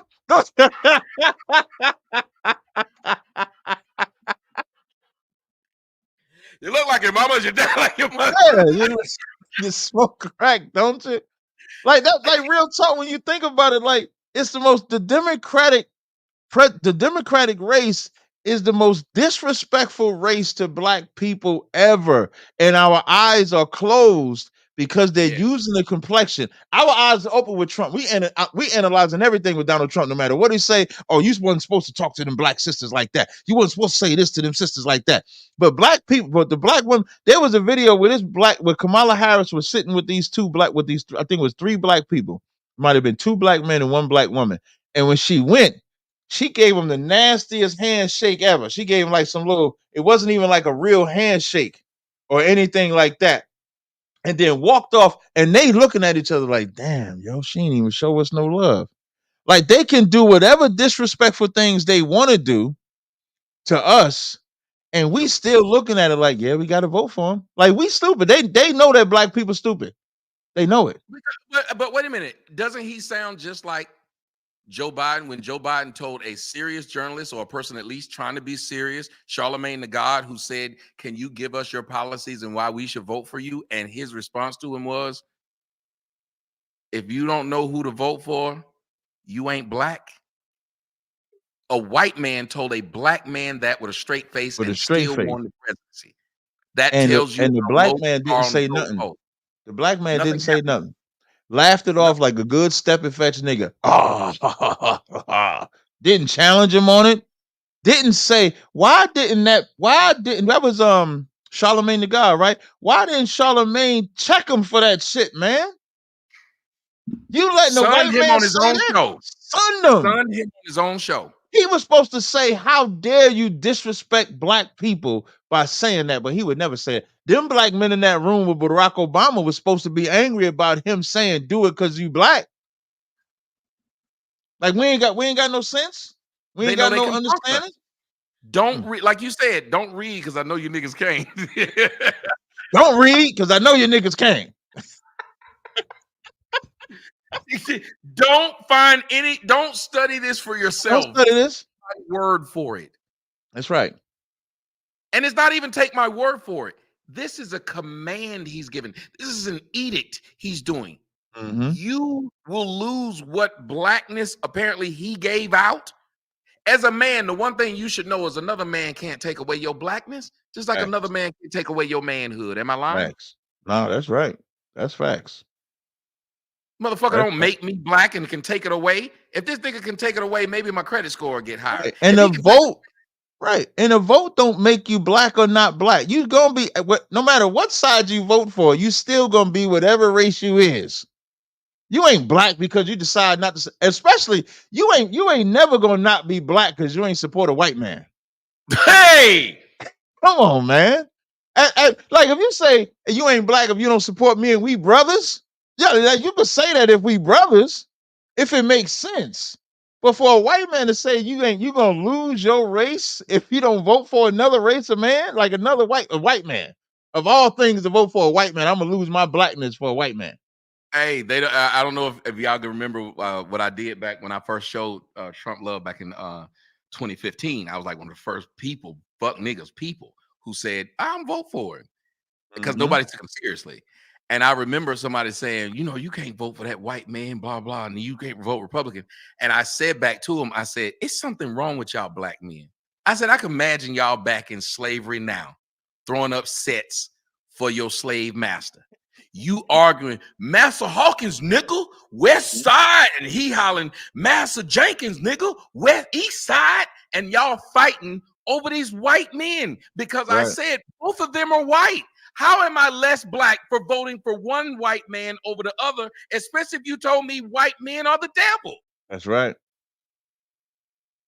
I respect your position on that more than anybody else's when you say, I'm just not getting involved in this shit because I look at them both the same. I look at them both the same. I don't think anything's going to change. We can affect it individually. So I just stay. But so that gives me the freedom to speak for both sides. Like when I think Trump said something like he was talking about the migrants. It's weird. You got to say migrants now. You can't say immigrants. They just changed the whole word. I thought it was always immigrants. Now it's migrants all of a sudden. But when Trump was like, he think the migrants being murderers is genetic.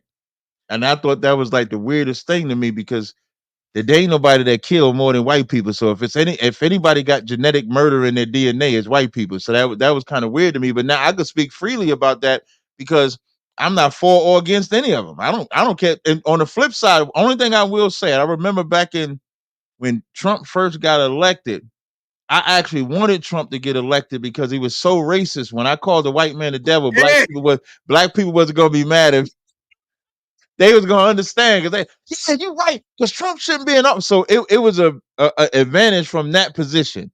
When I said the white man, when I start talking about white people, they start thinking about Trump, especially that Make America Great Again. It helped my position more.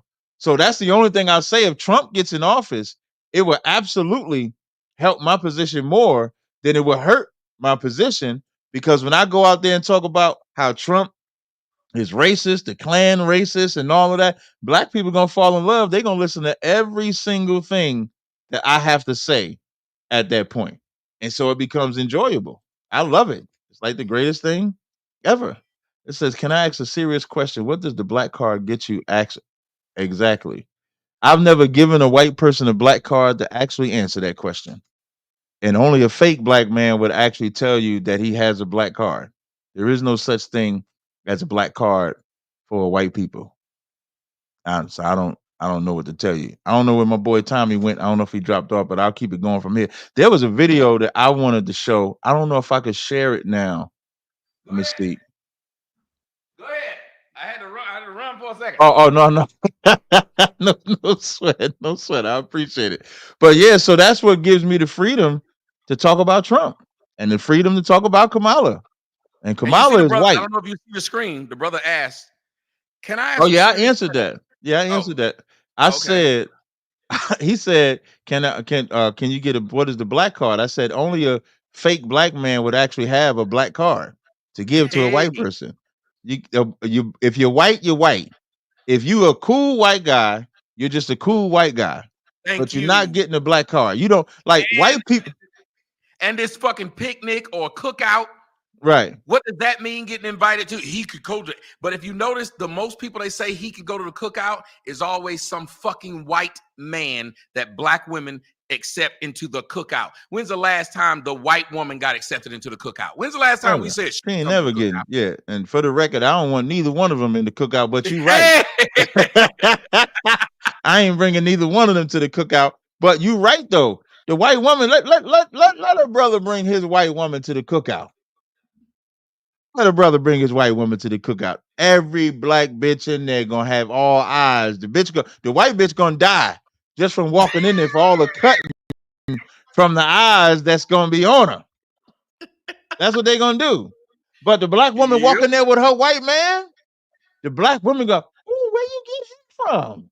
What's his name?" She's doing better. She must be. Hey. Her life must be going good because she got this white man. You know what they gonna? He got brothers. Yep. And then as soon as you question the black woman with a white man, the first thing she say, the other black women will come to her defense and say, "How you know she ain't tried with every black man and they did her wrong?" Now they defending her, right? Now they defending her. But the black man can't use that same excuse. Now, I'm not for interracial either side, but I'm showing the double standard. The double standard is a black man can't say, "Well, I tried 7 black women and they all failed. So now I'm going to go on the other side." They would have said, "But nigga, you should have got the 8th one.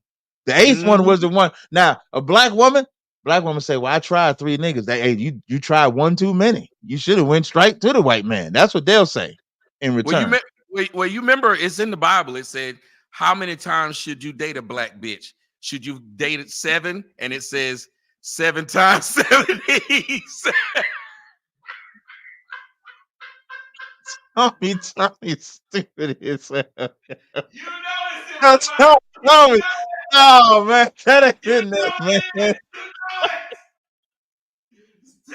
people it's in the Bible. You know it is. No, man. It's how many times say you forgive your brother?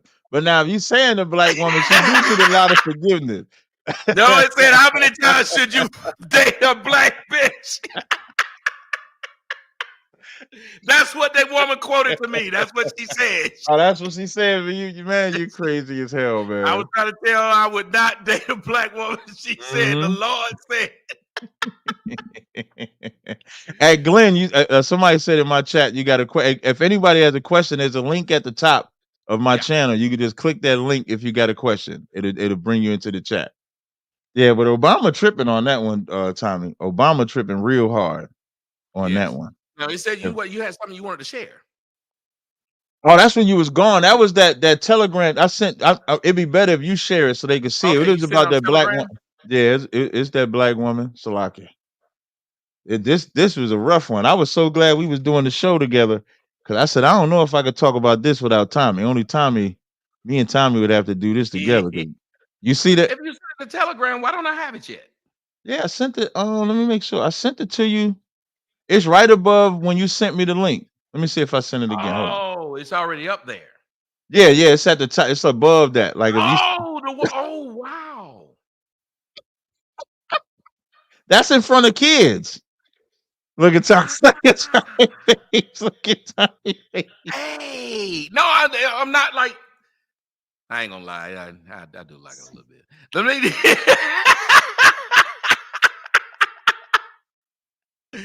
Hey, y'all, I'm only playing this because Cap wanted me to play this.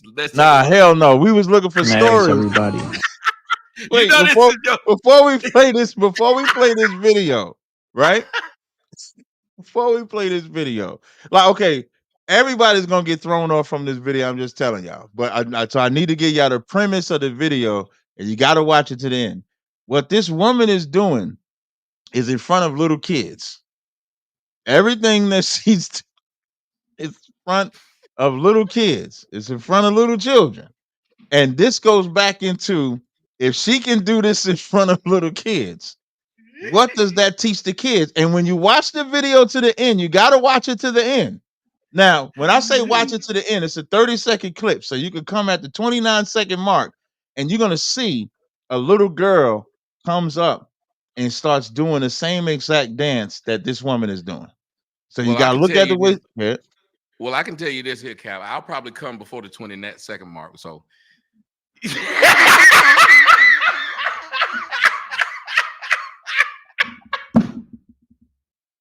You said I could come before the 20-second. You said I could come at the 20-second mark. I saw a little bit of it. I'll probably come before then.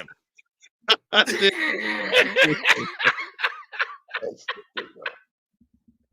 just want you to know. I'm glad you gave me permission to do it at the 29th. No problem. No. Let's see. But I do want to say this, ladies and gentlemen. We've got to watch this video that Cap recorded from his backyard. Let's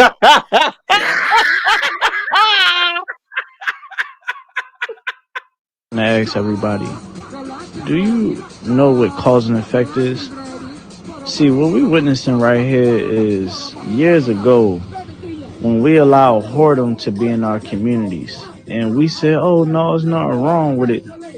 And you look in 2024 and this is what you get. Because whoredom continued, our women believe that they can twerk in front of little kids in the public like this.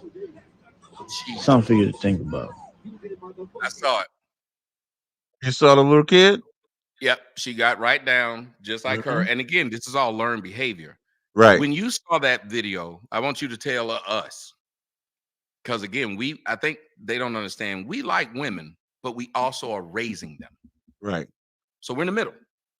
What did you think? So I got 3 girls. So I immediately thought, like, how do I protect my daughter so that she doesn't be around this environment? That's the first thing I thought. And when I say be around this environment, you got to think about, like, if you can have your household in a certain level of morality, but when you let your kids go over to their mother's house or their mother's friend's house or a cousin's house. Say again? Aunt's house. Or aunt's house. Grandma's house. And it's a party or celebration. If you're not there, how do you control that? How do you trust that there's not somebody that comes and performs and act like that? Because everybody knows the whore cousin. Everybody knows the one that's going to get too drunk and go too far. And the most messed up thing about kids' parties don't be for the kids. Kids' parties be for the adults. The music that they play is not for children. They ain't playing SpongeBob music, Dora the Explorer music. They ain't playing Cinderella type of music. They're playing grown-up music, but it's a kid's party. So when you play grown-up music, you got women that are going to perform just like that and go into it. Like, it wasn't enough for her to just be on the side. She had to climb up the shit. And then she had to get down with it. And when she got off, there was immediate emulation. So now my daughters see that. It's like, will my daughter dance like that? Will my daughter be enticed by that? Will my daughter be enthralled to want to mimic that? Will my sons want to see that? Will my sons want to be a part of that? That's what destroys us. And when you say learn behavior, now it's just going to go from one generation to the other. Yep. And if our daughter goes there, they're going to want to fit in. They're children. They're not going to want to feel like outcasts. That's right. So they're going to see this is what, and here's the fucked up part about it.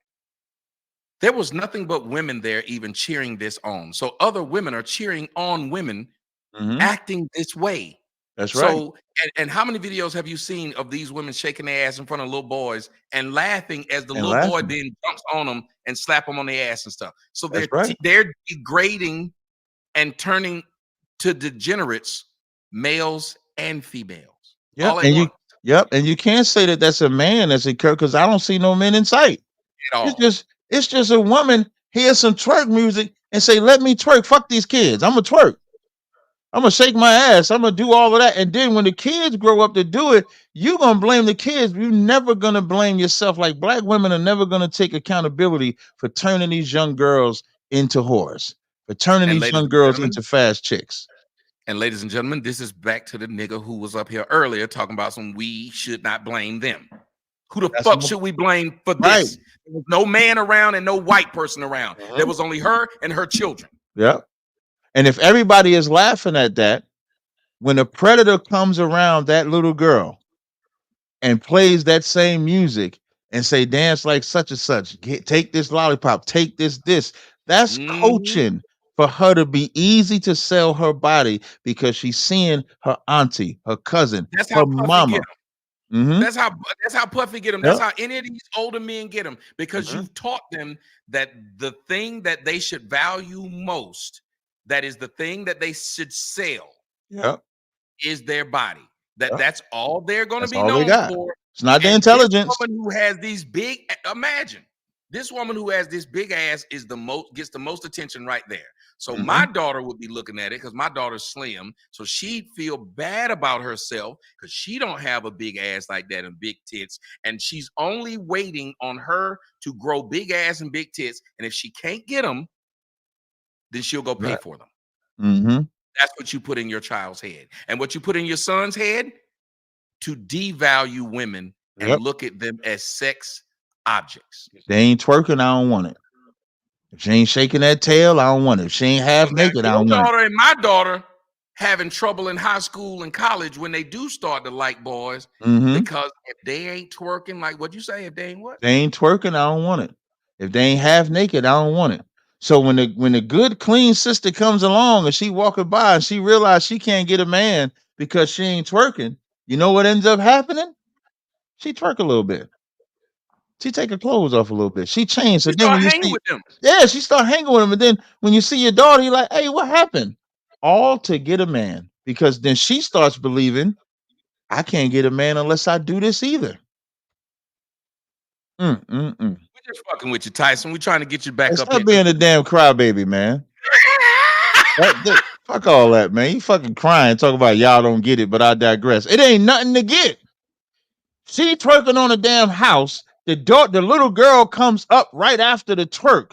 That is not a man's problem because the father probably was kicked out, can't even be around. I don't know no man. I don't care how bad a man is. I don't know no man that wants their daughter to grow up like that. I don't know no. I have been around all types of men, except faggots. Excuse my language. I've been around all types of men. Well, those aren't men. Yeah, thank you. Those aren't men. But I have never been around a man that has had girls that want their girls twerking, dressing like a whore, dressing like a slut. They want their daughter.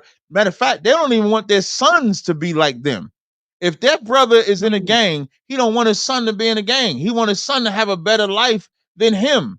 He for sure don't want his daughter ran through like a damn train. So if you don't want your daughter run through like a train, you know what you're gonna have her do? Dress differently. And he gonna say, hey, I don't want you to be like them hoes I be around. Now he gonna do it. He may do it wrong, but he don't want his daughter to be like that. And here's the biggest thing. You like movies like I do. Scarface. Scarface knew hoes like hoes. Who did he get mad when he found out she was acting whorish? His brother, his homie. He killed this homie because he knew his homie loved hoes. That's crazy. Think about he that. married his sister, but it didn't matter to him. Right. Before that, he said, no, she's off limits. Don't deal with her. Off limits. Told him that she was off limits because he knew his reputation. And that's what most brothers want. They don't want their sister messing with their homies and stuff like that because they know their reputation. They don't even say, oh yeah, that's a good cat. You can deal with that cat. If they know the brother and that brother got a horrible reputation, they're going to say, stay away from him. That's what they're going to say. If he has a good reputation, they're going to say, all right, he's good. Even a brother has that protective method. Yes. And even though they got married, he still knew that nigga was a dog. Well, because he didn't know they had got, you remember, he Right, didn't know they had right, got married. Right. Mm-hmm. All he saw was this nigga coming to the door with the robe on, and then his sister up there closing the robe. Right, so he don't even know his marriage. He just think, damn, he just fucked my sister. Yes. Because they got married on the low. My sister. Yep. Michael Love made an excellent point. He said Megan Thee Stallion at Kamala's conference did the same thing as that video. Yes. She got to that video. Just only difference is she decided to wear more clothes than what she would normally do, but she still did the same damn dances, still did the same damn songs. She didn't do nothing different. And that's what we have to understand, that there's a time and a place. Like there's a man, we know whores are whores, and some of us like whores. But let me explain. Hell, it's Solomon David liked whores, but no, I'm trying to be funny. I'm saying whores serve a purpose, but it's a whore's job. We also know that whores usually exist because fathers didn't. We know that a circumstance had to happen for her to live life like that. We assume something bad happened. So if we're in our daughter's life, what reason should she be doing this? What reason should she disrespect the family? There's a reason why still to this day, there's a thing called, I'm not saying I agree with them, but it exists, honor killings.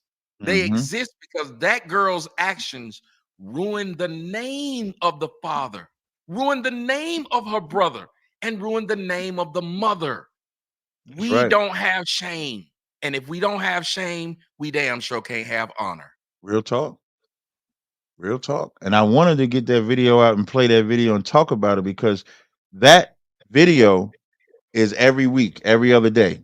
If you was to just search those type of videos with kids, not just videos where they grown doing whole shit, just search that type of video with kids and you'll be surprised how many times you see them. I remember one time, I think we did this show where we played a video just like that. They was on the fence and the little son or the little boy came to try to stop the mama from doing it or stop the children from doing it. And it was another woman that came and pulled him away so that they could still do it. So even a little kid knew that it was wrong. The little boy had more sense than the damn parents. Oh, you said a little boy. Because in him, he still had that, I want to protect. I look at this person as better than they look at themselves. And I don't think you women understand. That's what hurts us men a lot more than anything else. When you see when they say a man's henpecked or pussy whipped because he hurt that the girl he with cheated or whatnot, the reason he feels that way is because that's a reflection on him. He knows out of all the bitches I could have settled down with, I settled down with you. And this what you did? How the fuck I look now? Right. What the shit? And if and this is my child, I raised you, did everything, and you out here sucking dick, you're an embarrassment to me. Word is bond. Just like if EJ Johnson was my son, I like the fact that Elon Musk said, once his son became a girl, you no longer my child no more. Word is bond. Ghostface did the same thing. Yep. Ghostface. Word is bond. Listen, if you become the opposite sex, Lord be with you. You're not my child. Ghostface did the same thing. They gave Ghostface all that hell because he got a son that grew up and now is a transgender homosexual or something like. He said, "That's not my son. It's not."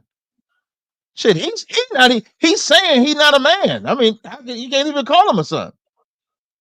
I can't do that. What did Jesus say when they told him? They said, "That's your mama." He said, "This my family." That's right. He said, "Who is my mother and my father, my brother? Them that do the will of my father." So if Jesus can cut the great virtuous Mary off, for sure we can cut this gay nigga off.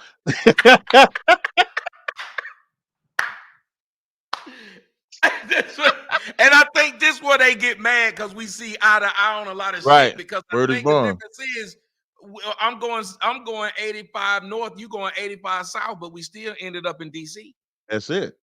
And that's the thing. And it's like you just got your way of talking. I got mine, but we both at the end of the day, we both. I hate that I say at the end because I hate cliche words.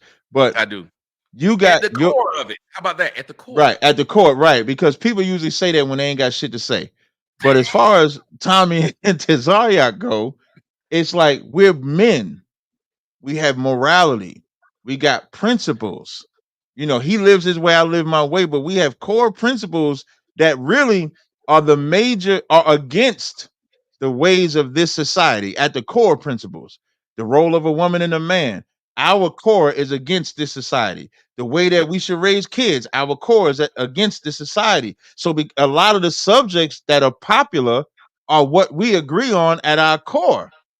And it's just that simple. The black woman need a goddamn muzzle on her mouth. We agree. She talk too goddamn much. She too loud. She don't. When she start talking, she don't know what she's saying. I mean, I don't know. And don't know when to stop.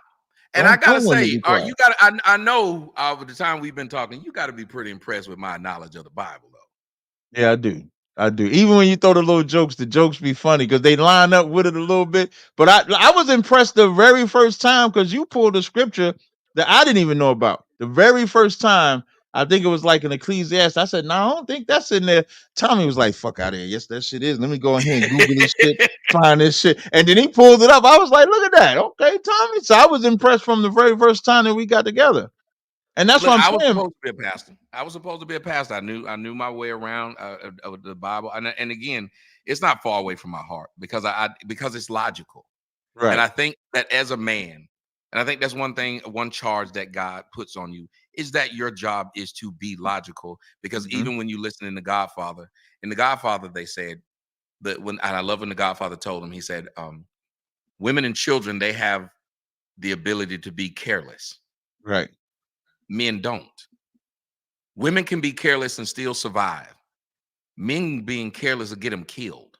Mm-hmm. There's a reason why the lion on the Serengeti takes in everything it sees. Mm-hmm. There's a reason why it sets up and barely sleeps because it knows it has to take care of its territory, and it knows that there's always another lion looking to supplant him, including his own. Facts. I talked to the brother earlier on the show. Dante Nero, he said, I'm 58. I got a 5-year-old child. He said, I only got about 5 more fights in him, and I'm not trying to fight no other niggas. I'm trying to say that for when he grow up.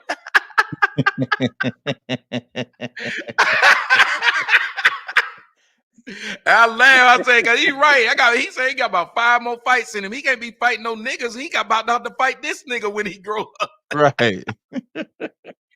And it is a part of what we have to be able to do. And that's why they took the lion away. Because once you take the lion away, hell, the lioness will allow the new lion to kill its own cubs.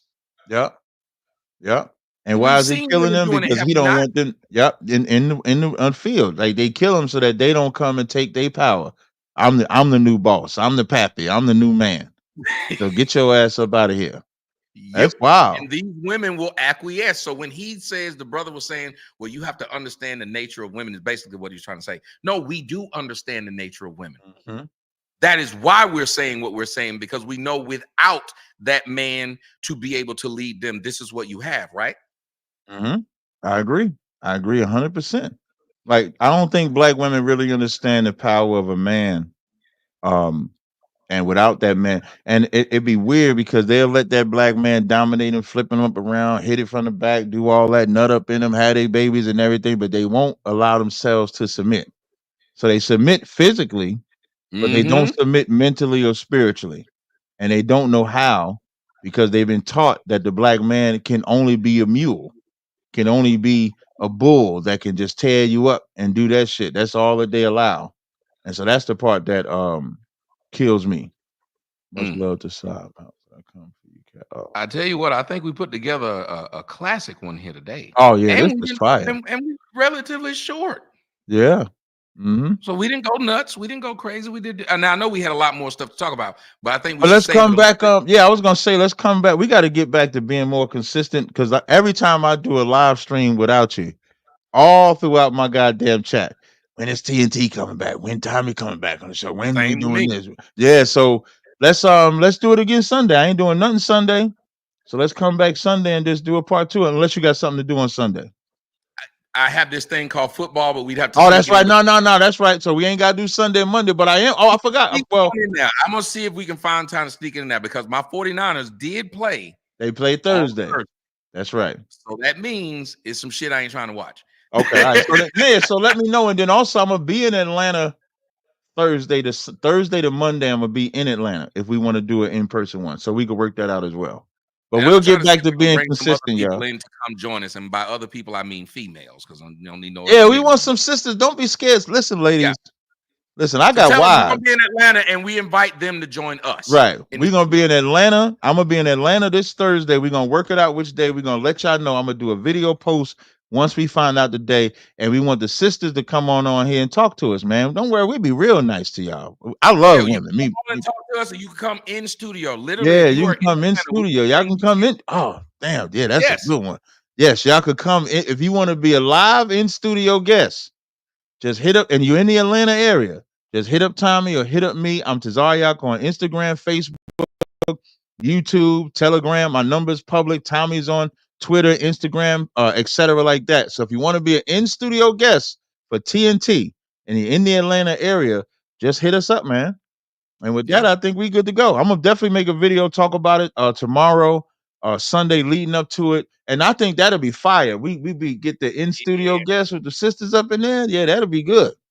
Cause then we get to see their real reaction. Yeah. Yeah. Hey, Michael Love said no twerking allowed. No. We'll let you do it, but we might criticize you after you do it. We'll if you do it, be ready for what might. Be ready for what we're gonna say. Be ready for what we're gonna say. But I think that's a fire opportunity. The response you get ain't gonna be what you normally used to hearing. That's right. That's right. All right. So with that, man, we'll see y'all next time, Tommy. I appreciate you rocking with me. Thank you so much. See you guys. All right. Exit. All right. Let me stop the screen. All right, y'all. So I will be in Atlanta next week. So we'll see how we rock out with that. I'll get to Atlanta. I think I'm leaving. Let me look at my calendar here. I think I'm leaving. Like midnight the 16th. So I'm trying to get there that Thursday. So I should be there that Thursday, Friday, Saturday, Sunday, and I think I'm heading back either Sunday night or Monday. So again, if y'all in the Atlanta area, just hit us up. To Anthony, what is your question? You said you had a question. And I think it was a great show. I thought it was an excellent show. And y'all could see like a natural chemistry between me and Tommy. And what I mean by that, we ain't done a show, I think, since July. I think July or August was the last time we did a show together. Mika said it got heated with the Tommy. So Kamala said it didn't get heated to us. It got heated to Mika. Mika the one in there mad and shit like that, man. But yeah, it was a good one. So wait, Anthony, what is your question? Because I'm gonna end this stream. Anthony, what is your question? Bo Neal said, I'm not gonna front. I thought y'all wasn't messing around. Yeah, you can hit. Oh, I'm sorry. Here's what you could do. You could click this link if you got a question. I just put this link in the chat. So I give you like 2 or 3 minutes to hit the link. Bo Neal, and I'm gonna tell you something. Bo Neal, here's why I put your link at the top, and this is why I put your link on the screen. When he says I'm not gonna front, I thought y'all wasn't messing around with each other anymore. Just because like Tommy is busy, like, yeah, thank you. That I'm about to address that, Tommy. Tommy is a busy man, like I'm a busy man. This brother has a whole life. He has a whole entity. He has a whole he's a mogul when it comes to the internet. So he has a schedule. I'm busy. I have a schedule. So just because you don't see us, me and Tommy has never had an issue and never will have an issue. It's just scheduling. So there's gonna be time like we got together today. I'm gonna go to Atlanta. Let's say if after Atlanta we don't get together till December or something like that. That don't mean we have an issue. We still brothers. This brother came into my chat the other day and donated money. So y'all got to get out of that. I'm glad Tommy said that too. It says Captain helped set up the debate on Sinetta and for me and my. I'm glad you. I forgot about that, Tommy. That's how brotherly it was. I forgot all about that. Tommy had a debate versus Jabari. And when they was doing a live stream, Tommy said on the live stream, could Cat moderate? And so I agreed to moderate the debate. And I was supposed to be a co-moderator because the initial moderator was Yara, and then I was supposed to be the co-moderator. You know what ended up happening? And this is how it was so good that Tommy said that. So Tommy gets me to moderate. Yara ends up not being able to even be a moderator in there. So if Tommy never asked me to do it, they don't even have no moderator for it. I'm the one that also let Tommy know it was comfortable to even do business with Sinetta. So y'all got to get out of, because y'all don't see us together all the time, that mean that there's got to be an issue. That's like too much of the norm on the internet. I'm thankful to have Tommy as a brother, as a friend. That brother invited me to his home. Shit, y'all see the belt? I still hang the belt right there. The brother gave me a whole goddamn belt. Y'all got to get out your feelings about that. Like Jerome Bigham said, they're very busy people. Now, Anthony, I'm trying to give you time to call in. I'm gonna put the link in the chat. I'm gonna give you like 2 more minutes. So it's 8:06 on my it's 8:06 on my laptop. I'm gonna give you the 8:08 to get in here before I end this live stream because I got things to do now. Here we go. Tommy said it again. They keep forgetting we both have lives. Hell, I haven't been broadcasting much on my own. LOL. This election season got me doing network work. Like y'all don't even know Tommy be on the damn network. I'm hoping the nigga bring me on the network and we could do the network thing together. Can you imagine if you see TNT on the network? So that brother does excellent work, man. Make sure if y'all haven't donated, support. Hey, Tommy, put your Cash App back in the chat. If y'all haven't supported, make sure y'all hit that brother's Cash App up. Hit my Cash App up. Let me put my Cash App up since we talk about Cash Apps. But Tommy, put your Cash App back up in the chat. So if they want to donate, they can go ahead and donate to it. To Anthony, let me bring Anthony on. What's your question, Anthony? Hey, how you doing, Cap? How you doing, brother? Good to go. What's going on, brother? No, I was calling in. It took me a long time to try to get this whole thing connected. I did an atonement like last week, and I got my like the whole schedule all mixed up because I was going off Sons of Thunder. Pretty much y'all have the same kind of scheduling. But should I It's go ahead funny, as and far just as do I it know, today? as far as I know, Sons of Thunders is today too. That's what I thought. Yeah, it is. I think I had it kind of like backwards because I did it last week, and then I looked into it, and because I was off their calendar and even on yours, I kind of had it like kind of backwards, and I'm like, oh man, so should I go ahead and just do it again? You know? If you want to be in the spirit, you can do it again. Like if you're saying you got it messed up and you want to be joined to your brothers, you should do it again. Absolutely. Yeah. So Yeah, I because I did it would do last it week, again. and I'm like, okay, all right, so I'm Yeah. gonna go ahead and do it again. That's the reason Yeah. why I If just you want to asking try to me, get in yeah, if you contact with asking me, I would do it again. Yep. All right, then I'll do it again. I'll do it today. All right, that's right. No problem, brother. All right, Was thanks, that it? brother. Thanks. Hey, no problem, brother. You take it easy. Yeah, that was it. All right, no problem, brother. Shalom. Lord be with you. All right. All right, y'all. I appreciate y'all joining and rocking with me, man. Make sure you support, like I said, support Tommy, support myself. I'll see y'all next time. And again, I'm serious. If y'all in the Atlanta area and you want to be a guest on the show, just hit me up. And then we'll work it out. All right. Until next time, shalom.